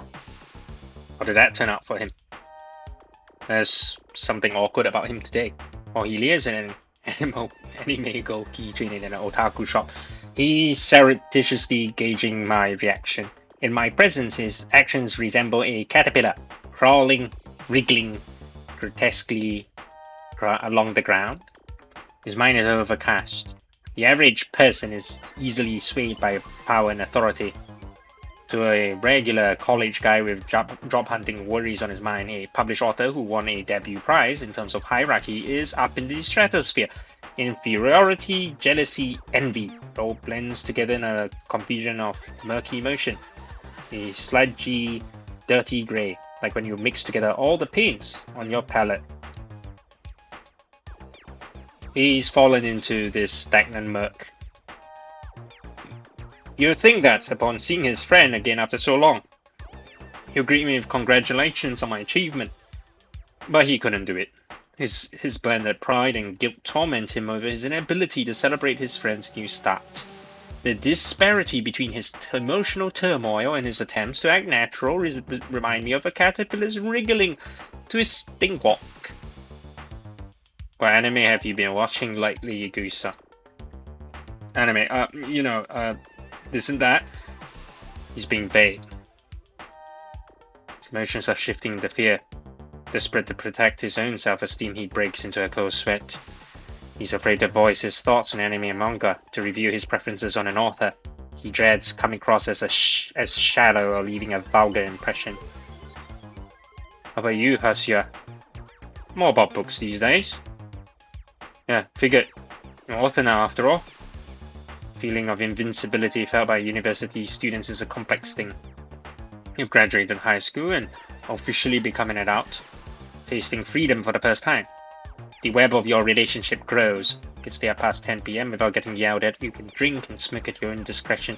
It's like that feeling in an RPG when you finally cleared the long-ass tutorial, and the map opens up and there's a whole world to explore.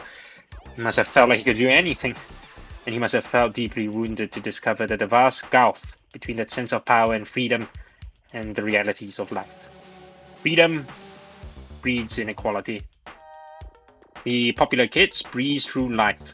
The gap between him and his peers widen. Goes on social media.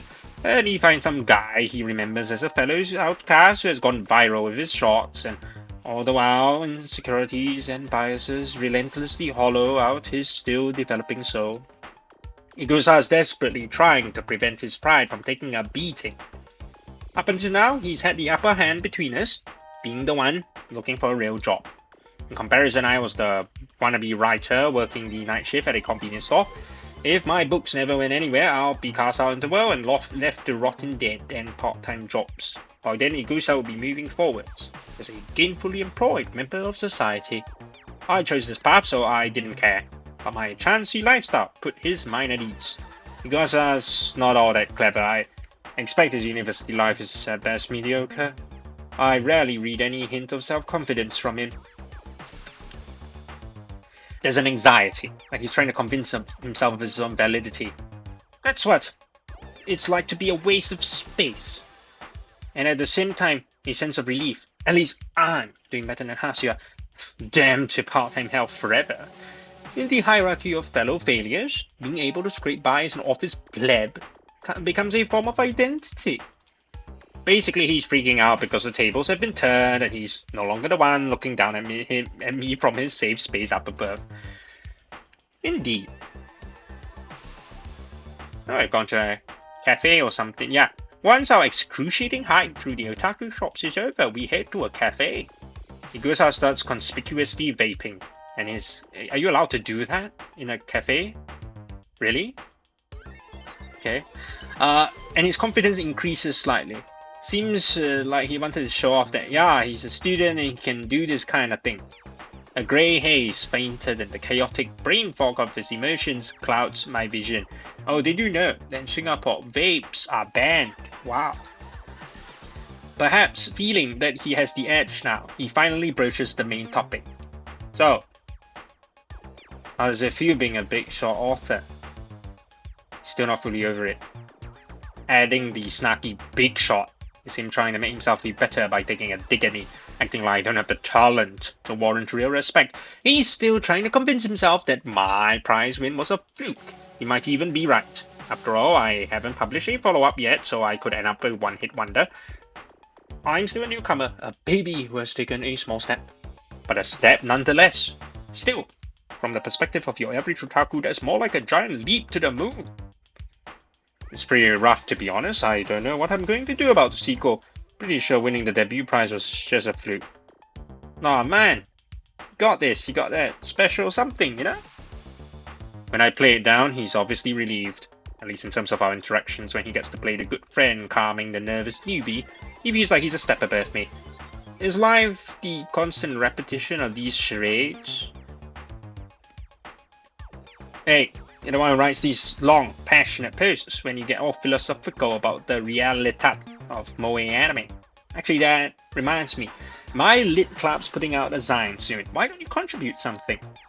Are you serious? No way. I can't submit something like that. I just write whatever pops into my mind here at the moment. He's right about that. His posts are slap-dab trash, not even worthy of polite praise. Still, people online are probably impressed by their sheer length. People like to go herring off after new pursuits. And this dabbling shoves in their face into their own limitations. Through this process, they transform. Metamorphosis! Like a butterfly, wow! His posts are cobbled together from the provocative opinions found on clickbait news sites. Where they are gushing over something or tearing it apart, any extreme position garners reactions. And some people respond to his essays, giving him a tiny taste of success. In some ways, any attention is good attention. That's what a lot of attention whores think. The good thing about Igusa is that he's content with that. He won't get delusions of grandeur and start writing more biased pieces, seeking praise from people who already agree with him. He's nothing more if not a coward. He chose a college degree and a work-a-day life so as not to stray from the societal herd. A lucky guy, Hasia. Those going to be throwing themselves at you in Lit Club. Depressingly, a university student's every passion seems to always boil down to sex. He wants to see whether I'll steal a march on him and be the first of us to get a girlfriend. It's one thing for him to accept that my talent has been rewarded, but it's another, more What terrifying prospect for his friend to taste a delicious fruit before him. To a horny college guy, realizing that your friend is more attractive to the opposite sex is a crushing defeat. Yes, much like between apes, indeed. He's praying that I, at least, won't be a hit with the ladies. Maybe it's okay for me to send him home with a little taste of their bitterness. It might light a fire under his ass and push him to change. I don't know. I haven't really gotten any of that at the club, but I've gotten some DMs from Eagles and cosplayers and stuff. Oh, wait, for real? What girls? Are they hot? How many? Wow, he devoured that bait. I'm just trying to hide your thirst, bro. I'm not really interested in them, but I can see why they're confident enough to slip into people's DMs. They got the looks. Seriously, dude. Whoa, bro. Okay, he's genuinely shocked by this revelation. Yeah, he's a complete dunce. But it's kind of endearing. He fits the dumb but pure stereotype. But people don't like being pinned on the wall, being wriggle. You're still making the analogy of the butterfly, aren't you? Hey, why don't we meet up with one of them together? Have you seen the shit fillers they can do these days? God, we can see how they compare in reality. How sleazy, how vulgar. So just pathetic. Down to the way he casually offers a rationalization for himself to meet those girls, as though I cannot see right through him. He's still hanging his meager hopes on the belief that he'll have some more luck with women than me, thanks to his prospects of a stable employment, and that I'll come across as a misanthrope, and he'll glow by comparison. Deep down, though, lies the even more frivolous wish that he may get to meet a cute girl. But you are a misanthrope, aren't you? Every reaction is exactly as expected. He feels at ease when he can look down on someone else. He becomes slavish when he believes when he knows he's been outstripped. A caterpillar squirming along exactly as programmed. A vile, pathetic caterpillar. Still, in Japan, there's a reasonable chance that if you put in a reasonable amount of effort, you can be reasonably happy. We all start with a huge advantage simply by virtue of being born in this country. Same as in Singapore, yes, indeed, true. Count your blessings, Igusa. As you start your new life in your new career and metamorphose into a functioning adult, you'll forget all about me. We're heading down different paths. The only thing I'll be sure of is that we need to put a healthy amount of distance between us before we can hurt each other and grow disillusioned. Oh, you're already looking forward to that, aren't you? Damn, a literary master's life surely is a lonely one. Too sad for me. Okay. Yes, it's time for this segment. Wait, is the hair the same? Okay, anyway, got an even stranger look on your face. Oh, okay, hold on, let me just see. Yeah, it's different hair. You've got an even stranger look on your face today, Onichan. Really, I can't tell. What do I look like to you? Kinda like you got a guilty conscience. What's that supposed to mean, Bebop? Concrete? Met up with a friend today, didn't you? Yeah? I'm guessing he was weird about you becoming a published author? Kinda, yeah, and it takes a lot for someone in his position to offer sincere congratulations. Did it make you feel good to see him squirm? Can you read minds now? I'm playing at being you, and the one who enjoys deciding what other people are feeling. Can't really call myself an author. Guess not. But your book is published and available nationwide, and that's proof of some level of recognition. Yes, by definition, you are an author. Not enough for a second printing. I'm in the red right now. Just a burden on a publisher. Still, your talent is being recognized, and that's amazing. It's nice while it lasts. And I'll sure have it rough. I'm sure the time will come when it's your turn to feel inferior to your friend. You never know where life will take us. I don't care about other people. I suppose that's relatively true. Talk about loaded phrasing. Well, for as long as we're alive, we'll always be fighting against other people in our heads. I suppose, yes. Oni-chan, don't need to get a proper job, but you should at least get your motorcycle license. Then, when the time comes, we can go wherever we want. Maybe we can drive to the seaside first. Deal? Deal. Wow, Minecraft. Whoa. Hmm? Sorry, I can't read lips, man.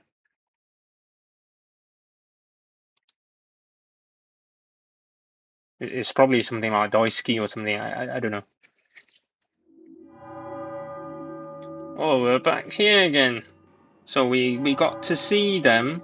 Oh, okay. Now I think you can tell the difference. So the ones that have already been covered, are they darker or am I just seeing things? Monkey. Got anything to do with Sun Wukong?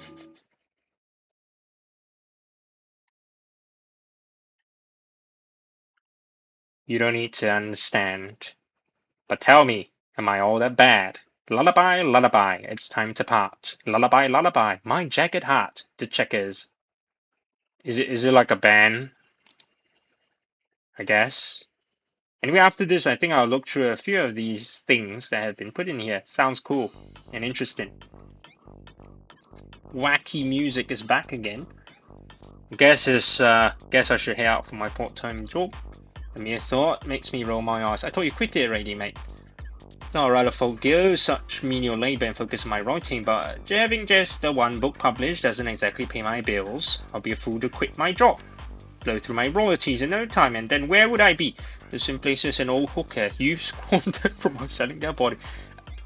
Uh, I guess that's a good analogy. There is no greater humiliation in modern Japan than working a part-time job. You trade in your humanity 1 hour at a time for a measly 1,000 yen and change. Your boss is inevitably a high-handed tyrant. Your pay is abysmal. No one wants to work a part-time job. You do it because we have no other recourse. Doubly so if you're a night shift convenience staff, a store clerk like I am. Well, yeah, I think the pay in Japan is quite low compared to here. Yeah, they're due to their chronic deflation. That's true. That's true. The balding manager is always breathing down our necks, suspecting every underpaid peon is slacking off.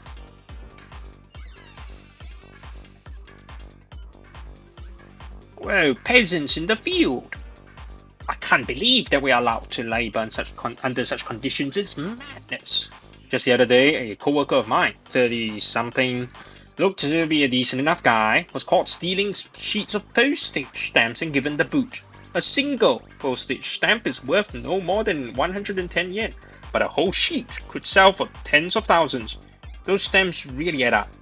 I'm almost impressed with his resourcefulness. It helps that we barely talked, and I don't care when a near stranger steals a handful of stamps. He's nobody to me, and they weren't my stamps. Aren't we all living paycheck to paycheck, just trying to make ends meet anyway? We're all lunatics under the thin veneer of social acceptability. Look at me. I'm nothing more than a downtrodden, cynical college student. I work nights because I hate interacting with people. My shift lasts from 10 p.m. to 8 a.m. Night shifts pay extra. Of course, extra is peanuts compared to the vast riches the esteemed office workers raking in every month. My pay comes at the cost of no longer waking with the salubrious rays of the rising sun. Yet there's no end of people desperate to snap up a little cash. Thus they fall into the working nights pipeline. First you skip classes, then you repeat a year, and pretty soon you're dropping out. Am I on the road to becoming a college dropout? I'm sure other people think so. They look at me and think, huh, he's throwing his whole life away. And they're right. I don't give a damn about college credits anymore. I'm going to fail my classes anyway. I might as well drop out and focus on my writing career. Cheaper than repeating a year. Don't I sound fancy? Writing career. I'm a regular starving artist, a bohemian. Yet to describe myself as a bohemian implies planning, intention. Truth is, I'm simply wandering my way through life. People who plot out their futures aren't equipped to be writers. I don't think you have to genuinely suffer that much to be a writer, though. I mean, like, of course, a major part of it is suffering because it's the human condition, but I don't think it's mandatory. Also, I tell myself, it's all excuses. I'm still writing this sob story in my mind when I arrive at the store where I work. The customer's brains have long since atrophied for lack of use. All that runs through the decaying grey matter is convenience, convenience, convenience, convenience. Of course, the workers are the same. All they think of is money, money, money, money, money. Welcome to an alternate dimension where all that matters is clocking out the second your shift is over. Vroom. An engine's purr cuts through the stillness of the night. Fortunately for me, it heralds the arrival of my illustrious colleague, the gentleman for whom I have the pleasure of sharing this evening. He's a prick.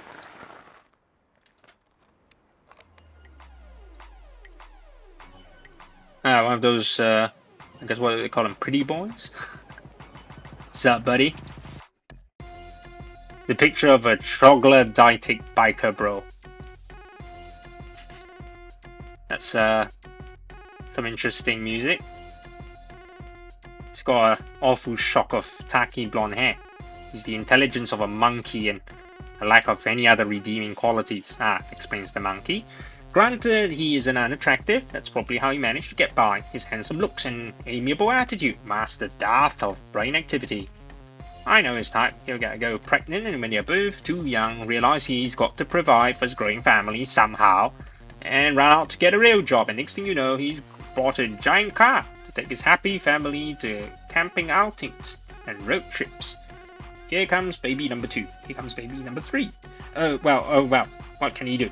Better hop down to the furniture store and buy a new crib. He was big into motorcycles as a teen. Now he transforms his passion into a career in the auto industry. It helps he's always been an active type. He does good work. He gets paid a decent wage. He yells at the kids when they screw up. He blubbers with pride at their school plays. He never thinks a complex thought. And he lives a happy life surrounded by his wife, kids, and similarly boneheaded bros. All hypothetical, of course. Don't you think it's strange how backwards it all is? Why is society set up to reward the morons and punish the thinking men? I've never seen this cretin look unhappy once. It's just not fair. Lamar the wink.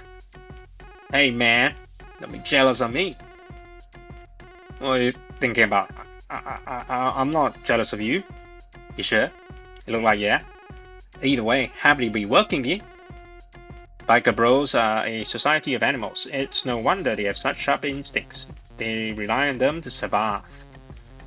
That explains why my coworker's so good at reading people. Kinda like me. He hones his survival skills, because that's the only thing standing between him and disqualification from this rat race we are unequipped to run. Well, you got to use your advantages, your strengths, the advantages. Yeah. Our shift begins now. Step out into the shop at 10, taking over for the high school kid who's been here since 6. The glint of energy in the kid's eyes sickens me. I can't stand high schoolers and their enthusiasm for working. They don't know what the night shift means. The despondency, the black ooze that seeps from the checkout counter after 10 p.m. And this is the witching hour, the time for us undared to creep from our cribs unmolested from the light of the sun. This is vitality and love for work, reversed. You manning the register, dude? Gonna go restock the shelves. Night is the time to replenish goods and pull food off the shelves that's reached its expiration date. We must do all we can to send off the hardworking adults and cheerful young college students to their happy, fulfilling days. Smiling silently, we work a labor of love for the living. I ring up the handful of shoppers that trickle in throughout the night. In between cleaning the deep fat fryers. The stench is horrendous. Brought out of buckets of oil, we feed these machines to pump out buckets of food to feeders. Every uneaten piece of junk food I throw in the trash makes me curse this culture of mass consumption further. Or is it the old dude? An overweight shopper decides he's overweighting. He yells out the number of his preferred brand of cigarettes. Yeah, they just sort of yell out the number, don't they, in Japan? 514. Oh, it's there. 514. What if you click on the okay, you can only click on the correct one. Okay. 514 you said. One moment. Hurry up, kid. I hate the people who come in to buy cigarettes. They're the worst. Who do they think they are? Ordering me around with the numbers? I'm not a convict.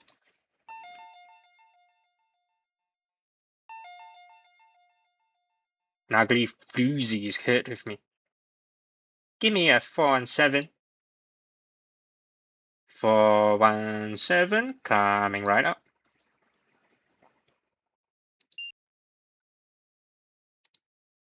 Maybe she reserves her smile for the patrons who stuff 10,000 yen bills into her bra.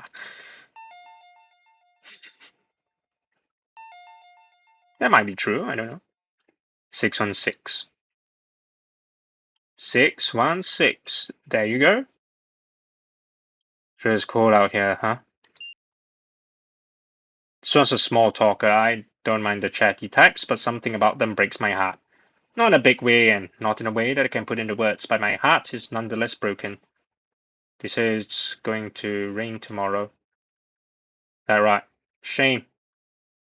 Exchange words of little substance and time drags on. It's better when there are customers. Having someone else around almost makes the agony bearable. The thing is, a night shift is a battle against time. The goal is not to look at the clock. Its sluggish hands only inspire rage, which is why it's better when there are customers. An interaction can make the minutes fly by. The true trial begins after midnight. Once the trains stop running, the customers drop off to nothing. There's no one to talk to but your coworker. And there's nothing to be done but slowly, laboriously, and excruciatingly preparing for the morning rush. It is NUI elevated to an extreme. Alright, it's good enough. Sit back and kick it. Got that Doku Dami. Sitting back and kicking it is. This guy's got a hell of a surname, Doku Dami. It means chameleon plant. I've heard tales of convenience store owners, workers using fake names to put off meeting customers, but this man would never need a fake name to deter would-be complainers. Between his name and his punk appearance, he was born to work the night shift. A lot of banner boxes to throw out today. You want one? It's fried chicken. We switch into slow mode once the customers are gone. We have a list of things to finish by morning, but they'll be done eventually. Mopping the floors, cleaning the bathrooms, restocking the bottled drinks, that sort of thing. No more than 2 or 3 hours of work, even if we chat while we work and take our sweet time with it. If we are slow enough, we can still make the work last until the morning rush. Then the customers fill the store and tie me up at the cash register until 8 o'clock rolls around and my shift ends. I collect my paycheck, 10,000 yen, or near enough, and head home. I'm gonna hit the slots after work tomorrow morning. They got a promo going on. Gotta come with me. You should come with me and help me enter the lotto. I'll buy a ticket off you if you get a good number. A convenience store night shift is, therefore, a matter of waiting out the clock with a coworker. The nature of the coworker determines the difficulty of this exercise. Prior to Dokudami, my last fellow inmate was a fatso in his 40s. He peaked in high school and wouldn't let me forget it. I saw him drooling over internet escorts during breaks, and every word out of his mouth was about sex. Sex. It was pure torture. He's gone now and good riddance. You know all about computers, right? Know anything about crypto? I hear it's a good investment. If you're interested, try it. I know a crypto app you could download. I do not, but Google will remedy that. I don't know. I tried it once, but I got confused when it came to making the wallet thing. I don't see the point of putting in a bunch of work if it won't pay off in the end, you know. That's why I was asking if you knew how it worked. Feels easy to make money through crypto. Everyone will be doing it. Yeah, figures. Guess I'll stick to pachinko. Yeah, sure, bro. I'm sure they'll be more profitable. Why don't you put money into a government investment account? It's called a NISA. Could build up a decent amount over time.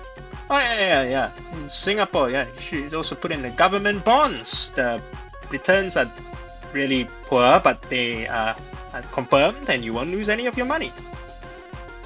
What? Now? A Nissan? You're telling me the government goes around giving people cars?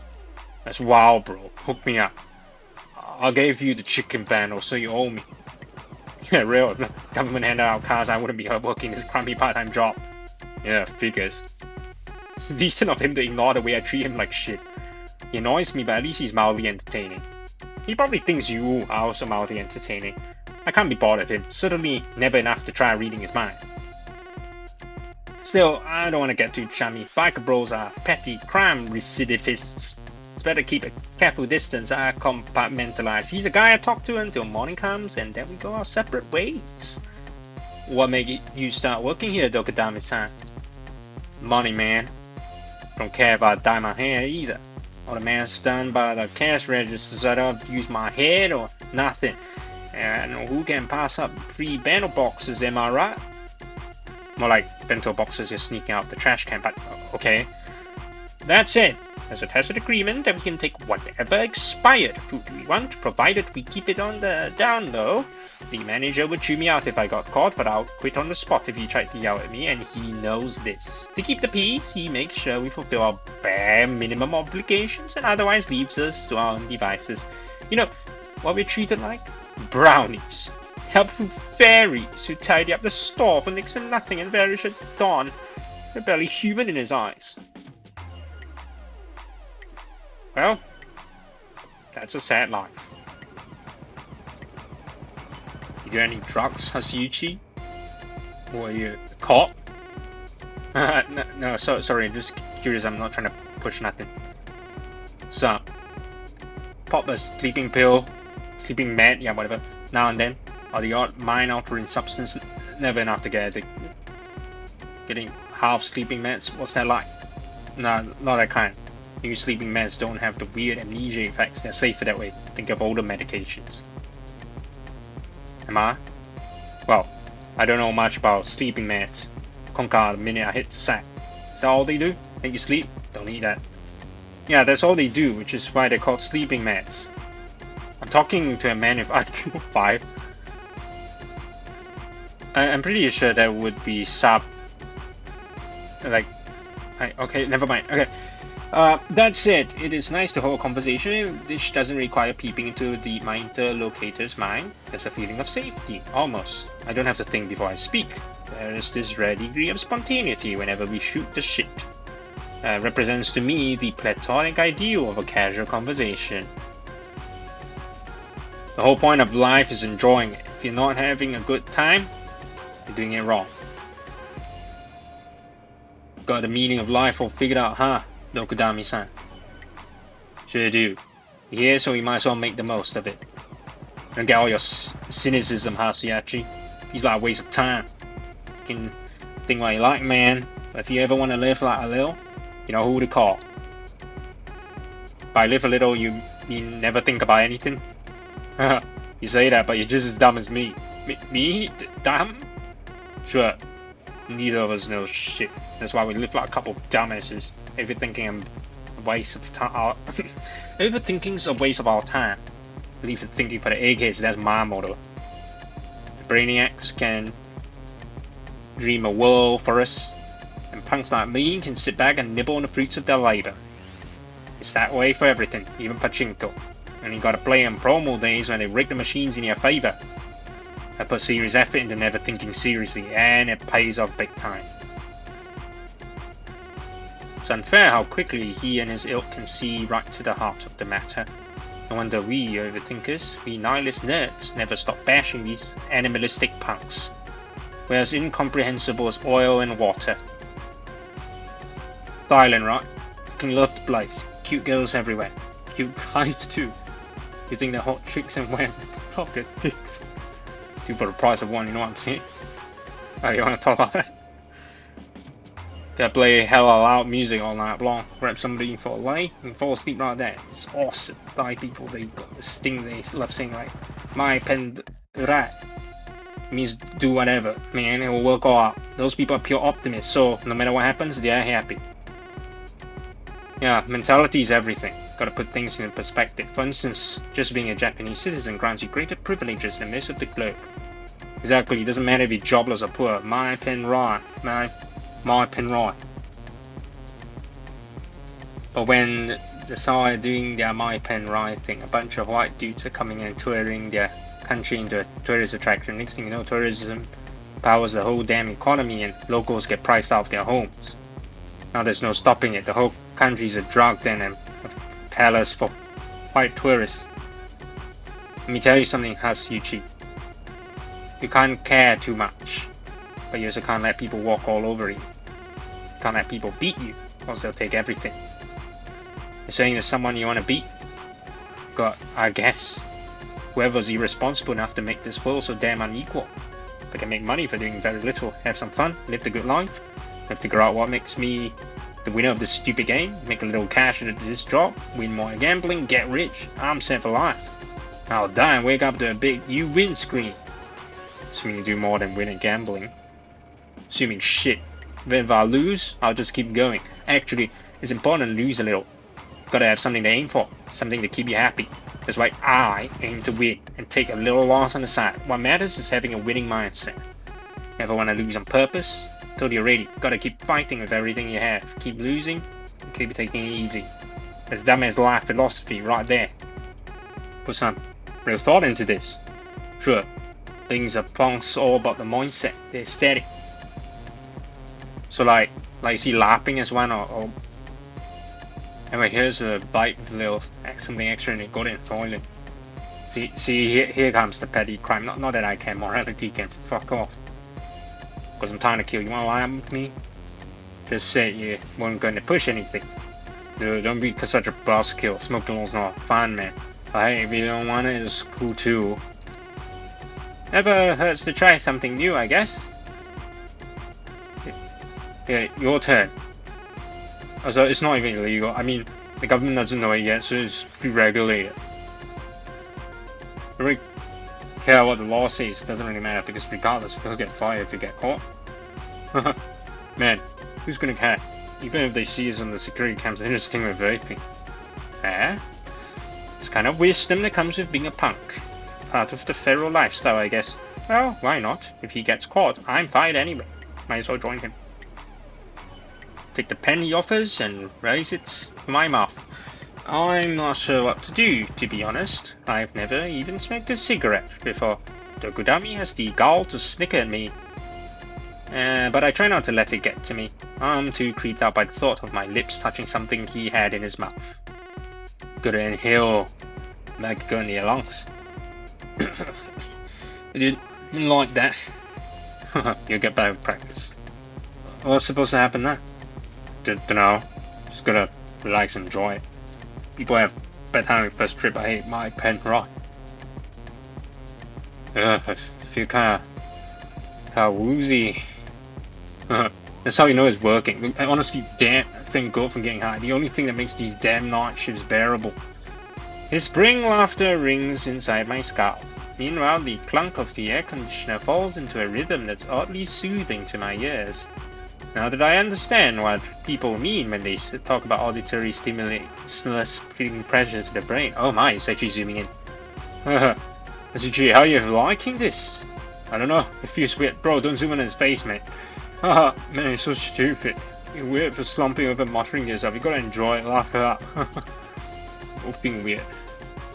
Even thinking it's becoming too much of a bother. Some part of me wants to give into this lethargy and let myself relax. Is this what it means to turn your brain off? Maybe Dokudami's onto something. If we're both weird, maybe his no-brain approach is by far the best way to live. Oh, easier way to live. Haha, you'll be okay. It's not even a strong man. Right, let's get out there and restock some shelves. Might be able to, but you sure your eyes are too red? Who's gonna notice? People who come in this late are all crazy anyway. I mean, fair.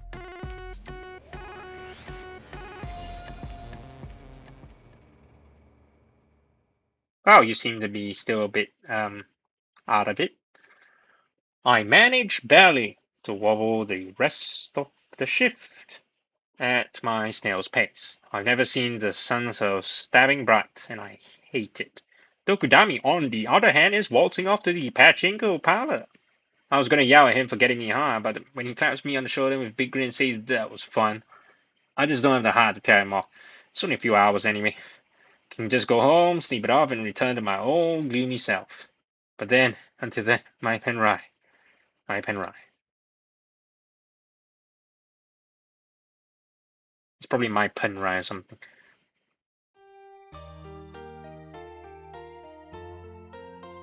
You stayed out all night, Oni-chan. And you're still awake, Sahana. It's not healthy up to be so late. It's healthy to be awake at 9 a.m. It's school time. Wait, you're not going to school, are you? No. You go every now and then. Even I go out to work. A good boy you are. Onichan, your eyes are kind of red. Yeah. Society's cruel, but you can't give in to it. You're not allowed to cry. I'm not giving in, and I'm not crying. Screw society. Can't conform it to either. You fight it and you interrogate it. Never forget that. The world is a cold place, and you don't need to adapt yourself to it. To people at work, though, there's this dumb dropout kid. Though he's got more going between his ears than you think. Is he your friend? No, we're not friends. I talk to him because he's there. That's it. There are some things that you can learn from watching from afar. Sahana knows. Well, what do you know? Come on, I'm off the bed. Find a book to read or something. I'll stay beside you until you fall asleep. Sure, if you want to. I do. Good night. While everyone else is at school, I'll sit here and read. I'll read lots and lots of books and learn about the world through their pages. Yeah, I know. Keep borrowing more from the library then. Thanks. In this world, he who finds happiness wins, Oni-chan. Sleep well, Oni-chan. Good night, Oni-chan. Okay, hold on, let me just save. Good night.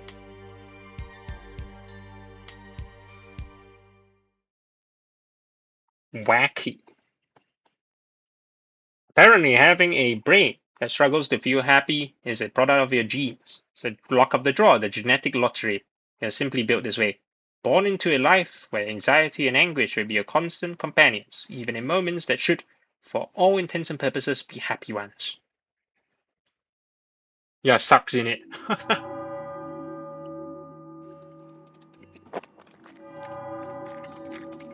More water.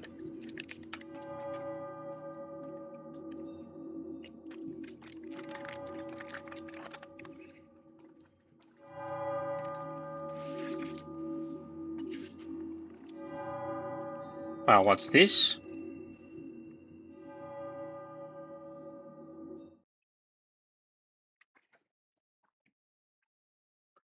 Will you take me out dancing, even when I'm old? No miniskirt for me, outshone by the youth. Will you take me for a drive, even when I'm old? Cruising along with the top down, wind blowing in our hair. Chisato Moritaka, even when I'm old.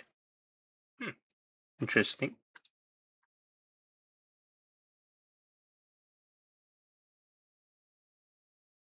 My sister and I are so weird, you must be wondering what the hell our parents are like. Well, they're perfectly normal. Genetics is complicated. And yes, very rarely, something happens that reminds me that we really are blood related. But I turned out darkly twisted.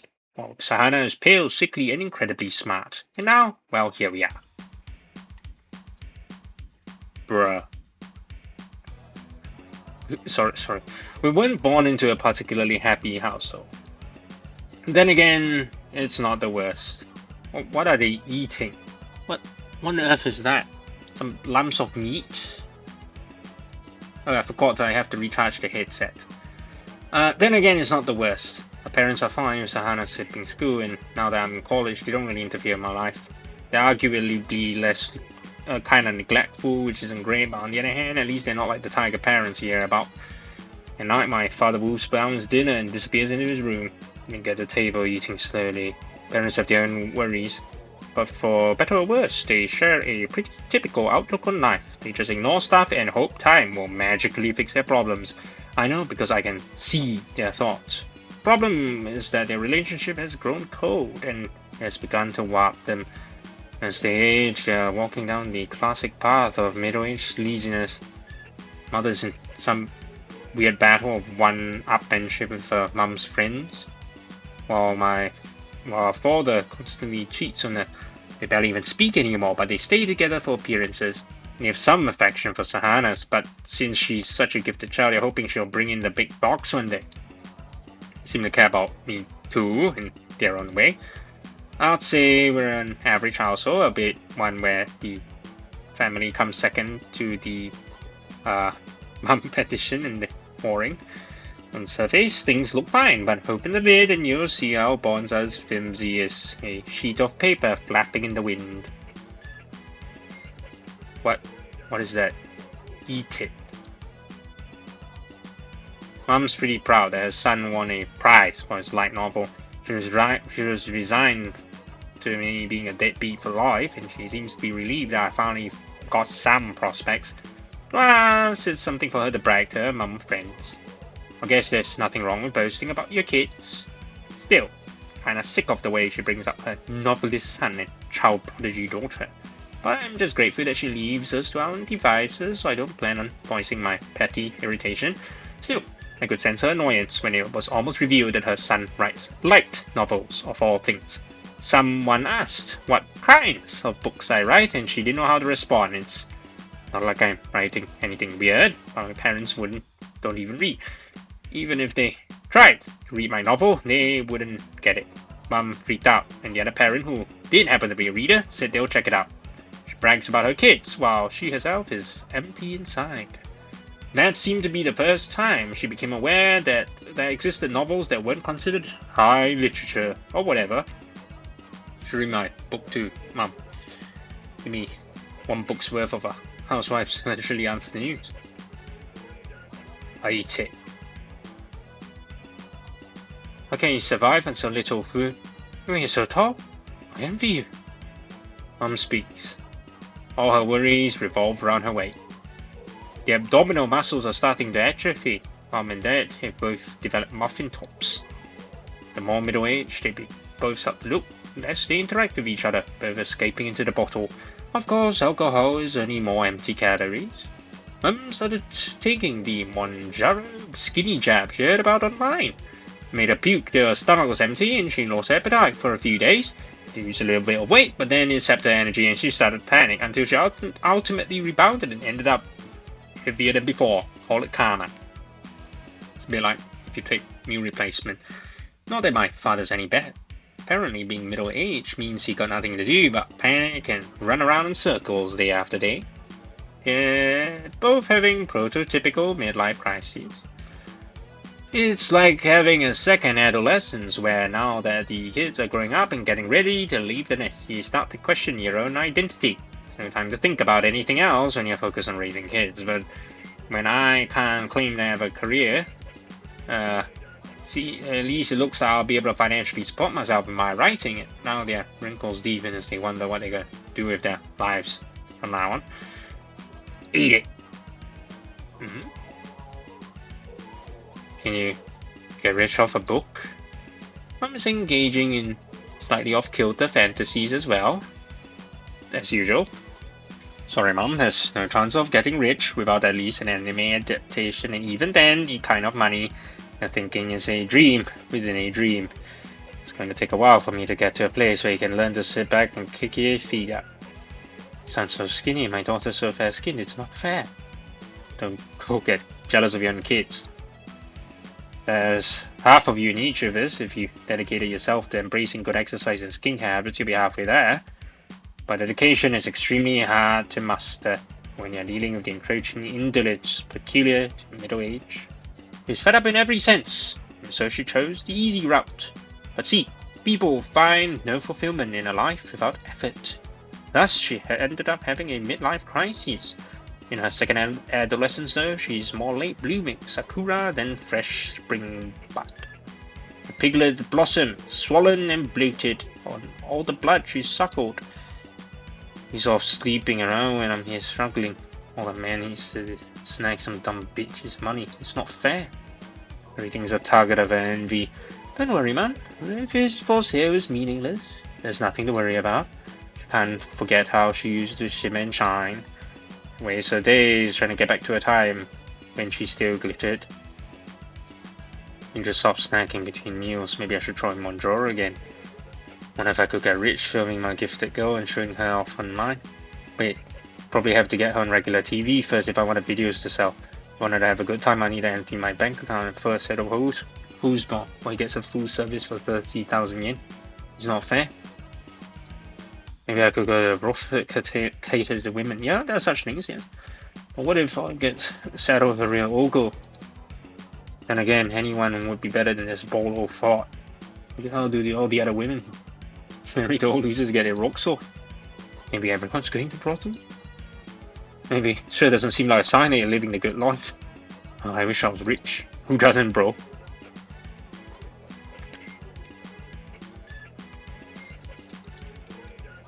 See? On and on the days trudge. I wish I wasn't able to read people's emotions, but I was born this way. Isn't there like a song of that? Okay, sorry. If either of them does anything to Sahana, they'll taste my wrath. But so far there's no sign of anything so dramatic happening. All of humanity lies stranded in the doldrums, carried slowly on the current towards depth on the river Styx, idling through fruitless, pointless days, listless, always listless. Yeah, she does look a bit chunky. Thanks for the dinner, Mum. Ni-chan. Thanks, Mum. I mean, it's only instant noodles. Put more effort in the cooking if you two ate more. Appetite control is directly linked to our base instincts. In middle age, people seem to become more and more faithful to said instincts. Our parents are caught between fighting their base instincts and giving into them entirely. What will happen if they do give in? Plan to take Sahana and leave when she's a bit older. Till then, I'll keep watching for the conclusion to this midlife drama. Okay.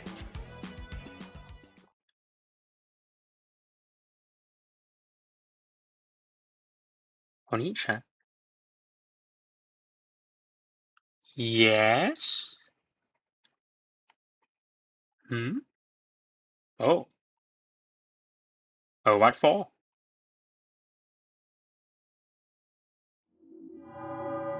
Huh. Okay, but anyway, hopefully my headphones still last until this part, maybe. That would be a good part to close off on if it is not already over.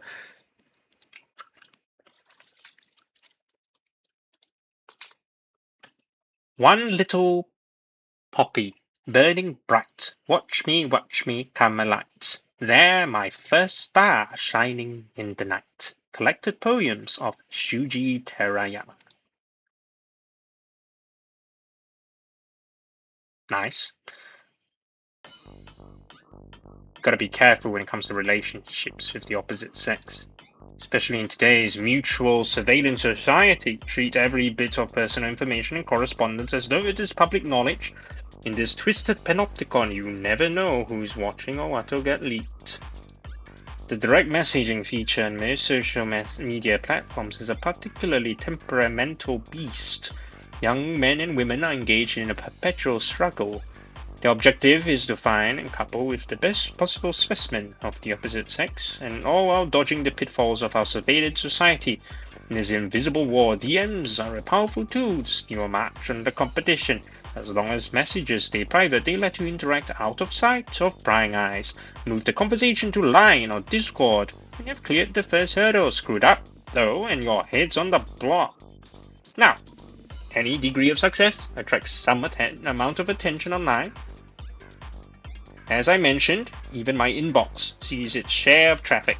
Opportunists looking to stake their claim on an up-and-coming light novel author pour in by the dozens, at least by twos or threes. But it was from this girl who got my eye. As I've said before, I got a DM from a small account saying she loved my work and wanted to meet. Click through the profile for typical university-aged ego. Classic literature, famous paintings, gender issues, retro anime, and classy cafes, shallowly invoked. Between a smattering of her best moody selfies, she flattered authors who looked on the verge of going viral, no doubt sliding into their DMs the moment they let the attention go to their dicks and respond. Now she set her sights on me. I figured out humor, huh? I was in the mood for it, I guess. To tread on an exposed bear trap, to step into the light for women like this, and yes, to bask in little adoration. If I could use it in my work, all the better. I don't know, man. It sure is a good idea to meet up with someone. Hopefully they're not a Jirai K. To be clear, I wasn't planning on fucking her anything like that. I couldn't have mustered the interest if I tried. Being able to read people's minds makes romance and sex into tedious endeavors, like taking an endlessly long test to make you already know the answers to.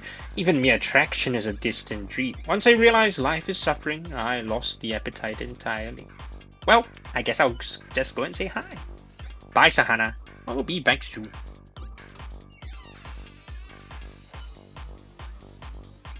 The wacky music again.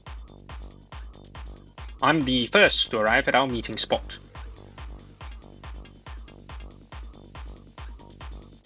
I'd expected as much. Usually it's the guys who have to take the initiative. Girls are the valuable commodity, the ones who can afford to be discriminating. And their scheduling reflects that imbalance, or maybe I'm just stereotyping. Hey, Sensei. Sorry I'm late. Ah. Her chestnut huge pigtails bounce brightly. White and blue ribbons flutter with the hair they bind, touching her Lolita dress, its skirt drooping like a weeping willow. Yes, it does look like that. Passing old-timers gawk at the bosom, emphasizing cut in the way her short skirt catches the wind. It's like she was designed in a lab to turn men on. I find sexual desire to be an exhausting notion. Sex is the need most people are keenest to hide, much more than its cousins, food and sleep, and they're quick to lie or hide behind pretense whenever it rears its head. As soon as you notice it lurking under the surface, society becomes hell. Everyone's trying so hard to act like they're secretly not horny pieces of shit. We're all animals, I guess. It makes sense to want to procreate, but I've never quite gotten over my youthful disgust at the idea. Maybe that's why I'm here. I want to prove to myself that I'm above all that. I'm better than the rest. Hello there. You must be Tenjiku Botan. That's me. Just call me Botan. You remember my name, Sensei. I'm so happy. Being called Sensei feels vaguely nice. Female attention might do nothing for me, but apparently I do like being recognized for my work. Of course, that's the reason, yes. Well, do you know Ikabukuro? Ikabukuro. I was thinking I could show you around. Not at all. I don't go outside much. Honestly, my family's out in the sticks and I try to stay away from crowds. Then I'll be your guide. Thanks. Cool, let's go. Here we are, the beating heart of Ikabukuro. It's really been taken over as Tokyo's otaku hub, hasn't it? Akiba's a thing of the past. It so has. It's a total Fujoshi heaven. It's got all the stores and the collab cafes have great merch lineups. It's developing its own community and culture. Right. Physical spaces where young people can share their hobbies have only gotten more important in the age of social media. Not that I use them myself, of course. I'm the lone wolf kind of otaku. I've never felt the need to advertise my interests. I like what I like, but I keep it to myself. I'm not compelled to share my thoughts or impressions with the people around me. Look, they've even got an arcade. Gotta milk those gamblers. Oh, Sensei, you don't have to be so sarcastic. It's busy here, though. Let's go somewhere quieter.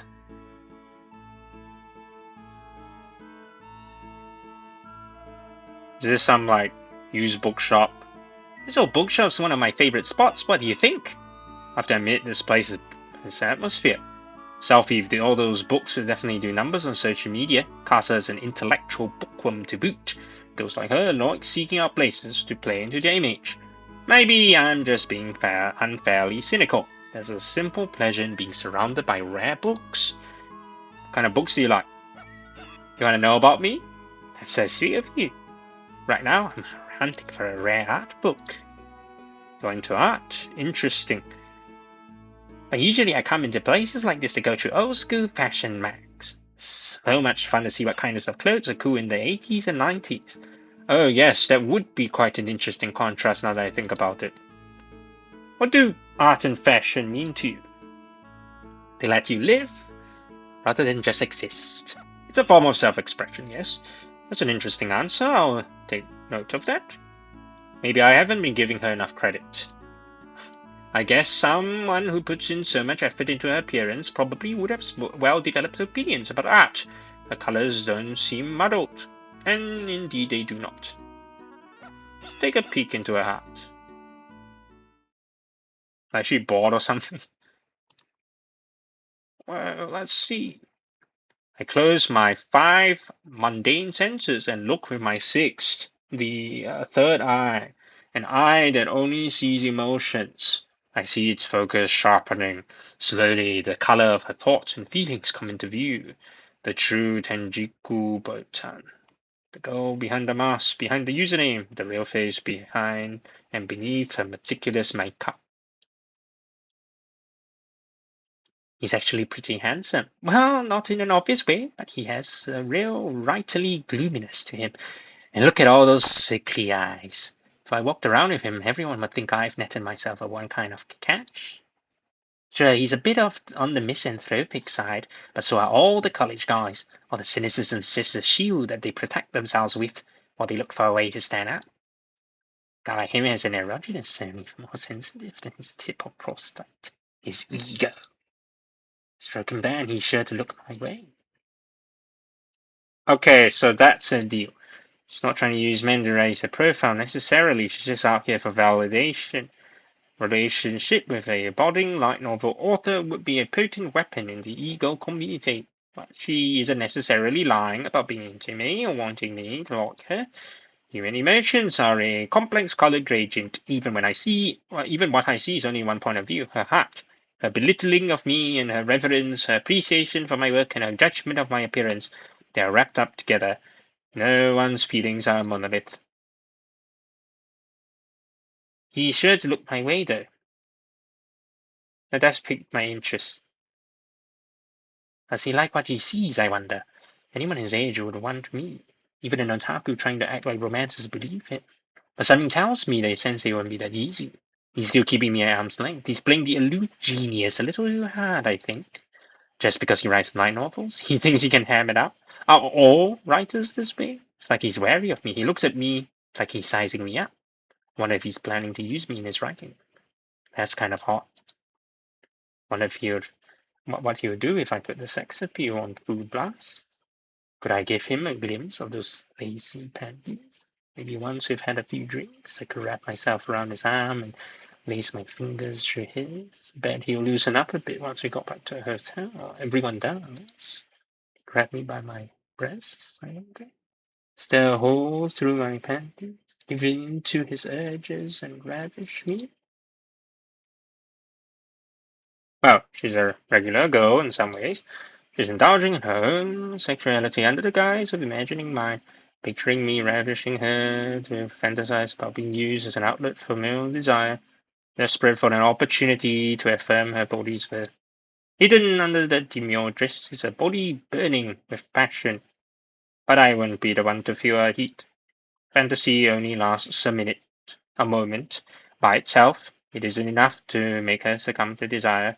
And if it did, I think revulsion would still win out. She'd be disgusted that she got so carried away over just another man. Rates her body too highly for that. You feel hunger for pleasure clashes with a reluctance to sell self shot. In that sense, she's very much her age. Gonna get down, Sensei. Okay.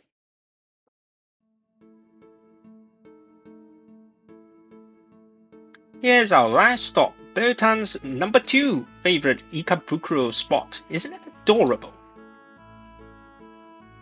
Here's a replica of a real Czech hotel. It's real fancy. You look right at home here in all this European decor. Yeah, thanks. She beams. When I pay thoughtful attention to her, she turns surprisingly genuine. Let me pause, Sensei. She picks up the teapot, looking fully at peace. Daylight streams through the window, glittering off the fine china and a thin layer of eyeshadow. Is it thin? Yes, I think it is, yes. It's chilly outside today, so this would just be the thing. You relax so much better when you're all warmed up. Thanks. Succeeded so young that I bet you're struggling in the ways the rest of us can't imagine. If easing those burdens will help your writing, the least I can do, as your fan, is try. My book really made much of an impression. Honestly, I thought it was embarrassingly amateur. I know these are just a random girl's thoughts, but it felt so desperate, like there's all this cynicism everywhere, but when you read between the lines, it's like it's crying out for affection. I just wanted to pick it up and hug it. I've never felt like that about a book before. That's gratifying to hear. Of course, that's how it reads. I'm trapped in an unending hell. My ability to see people's thoughts will bring me pain until the day I die. I wish someone would make it all stop. But I won't find relief in others. People can never truly understand each other. The usual compromise is coexisting in ignorance, but my condition means this is not an option. The only exception, perhaps, is family. Sahana. Cheering for you, Sensei. Always do. I'll be cheering you on.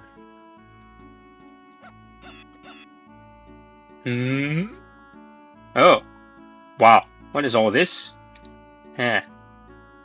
Sergos has an expression of a soul. If so, the ribbons in Bhutan's hair must symbolize the veneer of innocence she girds herself in. Her soul rustles as hot tea fills the teacup. Every ribbon adds a dash of girliness to its sheen. Kai lips. They say people are subconsciously drawn to water because it makes up more than half the human body. I don't know how true that is, but her dewy lips and eyes, like dark pools, are certainly appealing. Animals tend to express affection through mouth contact, or so I hear. Dogs like to lick their owners, for example. On first examination, kissing is pointless. It's not even a sex act. But in its pointlessness, it lets partners affirm their affections on a level beyond sexuality. What flavors of male affection have those pale pink lips affirmed, I wonder? Above the waist. A cutesy Lolita dress. Its tasteful curves suggest a soft body and a slender figure. Someday, some other guy will come along and who loves this body deeply will take her flesh and soul in his arms, looking at her and only her forevermore. Hope she meets the faithful man someday. Someone who makes her porcelain skin blush ruddy pink. From beneath my sunless rock car, watch the happy couple skip off into the distance. Oh, how I'll cry in anguish. How sweet it must be to be human. Below the waist. Beneath the innocent goys, she burns with desire. It's nothing to be ashamed of. Everyone feels desire, men and women alike. Once you recognize that, sexuality starts to feel less like a part of you and more like a detached thing happening on some meta level. To age, those impulses are bound to lead her into misadventure. Sooner or later, she'll end up crying into a pillow after someone else's urges exploit her. After many loves and many abuses, she'll grow into a proper lady with a head held up high. Perhaps. I might boast of what I can read people's feelings. That I can read people's feelings, but only God knows what the future may hold. So, what's left? Eyes. Oh, I didn't even notice that one. Eyeshadows distinctive. An appealing red, with a touch of sultry pink at the edges. I'm sure her naturally lidded gaze has stolen plenty of hearts without even trying. Eye contact is the heart of communication. Eyes touch. A mood sparks, and we mistake that instantaneous feeling for attraction, for love, for friendship. It goes more than for just people. Dogs and cats make eye contact with their owners too. Gazing into someone's eyes is a sign of trust, an invisible coin humans have traded since time immemorial. Bhutan's distinctive eyes surely gave her an advantage, an edge in the crucial establishing moment. Yes, people form their first impressions within even seconds, and tend to hold on to those impressions. Sensei. See how impactful they are when you look at them directly? She knows how powerful their gaze is. That's why she wears such striking eyeshadow.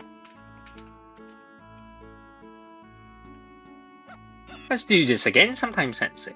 I'll message you, okay? Every time the world hurts you, come and warm yourself back up. Take all the good and bad you could do to a delicate man, all their thoughts and memories and smells and emotions, and pour them into writing a wonderful book. You have that skill. You can experience sadness, experience suffering, turn those dark, twisted feelings into words. You were born with that curse and that blessing. So let's get tea again sometime. I'll pour you a cup whenever you want. I really, really loved your book. Oh, that's nice. I think she really appreciates your work for it, like it actually being your work, you know? You met up with a girl, Nichan. That's new. You know, it's kind of spooky that you sussed it out so quick. You smell a little different tonight, I think. I don't mind though. I'm just glad that you still like other boys in some ways. Hey, don't get the wrong idea. I wasn't some hooker. I was just gathering reference material, that's all. That too is something other boys do. Getting flustered and trying to deflect. Hey, that's no good way to talk about the opposite sex, is that?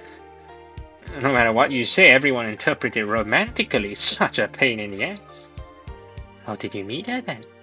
She DM'd me. She said she liked my work and wanted to chat face to face, and I figured I could get some material out of it. Plus, I was curious. That's all, I promise. Oni-chan? What? Right, this is unusually boring advice for me to give, but you're a published author now, and that means you need to be more careful about meeting fans, especially girls. Guess that's a fair point. Ugh, talking about women is a goddamn minefield. All human interactions are littered with misunderstandings waiting to happen. This is the worst kind by far. I'll never get why people endure this sort of torment just for the privilege of giving half their lives to someone else.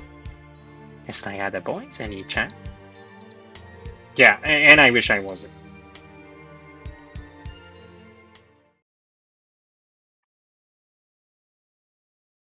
My creative work is motivated by spot, writers, and oblique criticism of everyone who is able to get through life without resorting to such foolishness.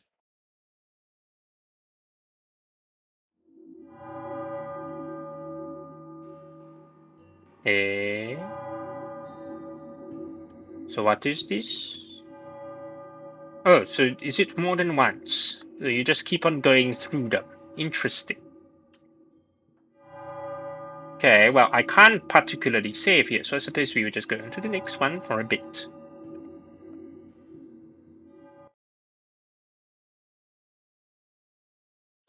After the war, we were permitted every freedom.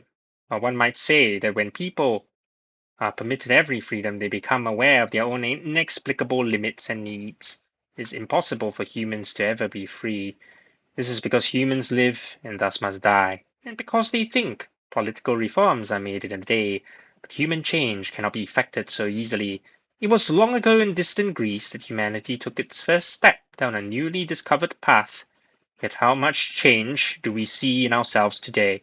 Ango Sakaguchi, Discourse on Decadence.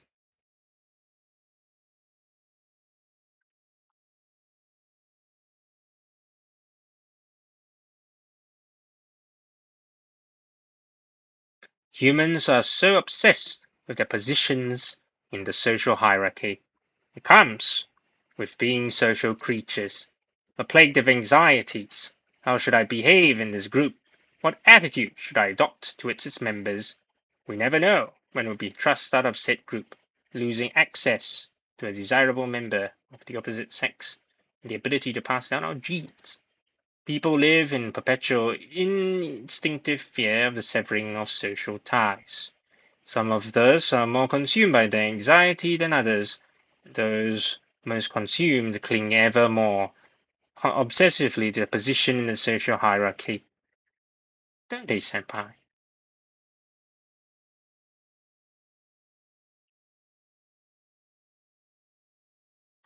What's all this? Wait a minute. I can save. That's nice. Alright, I think in fact we'll have to end it here. Alright, good, cool, wow.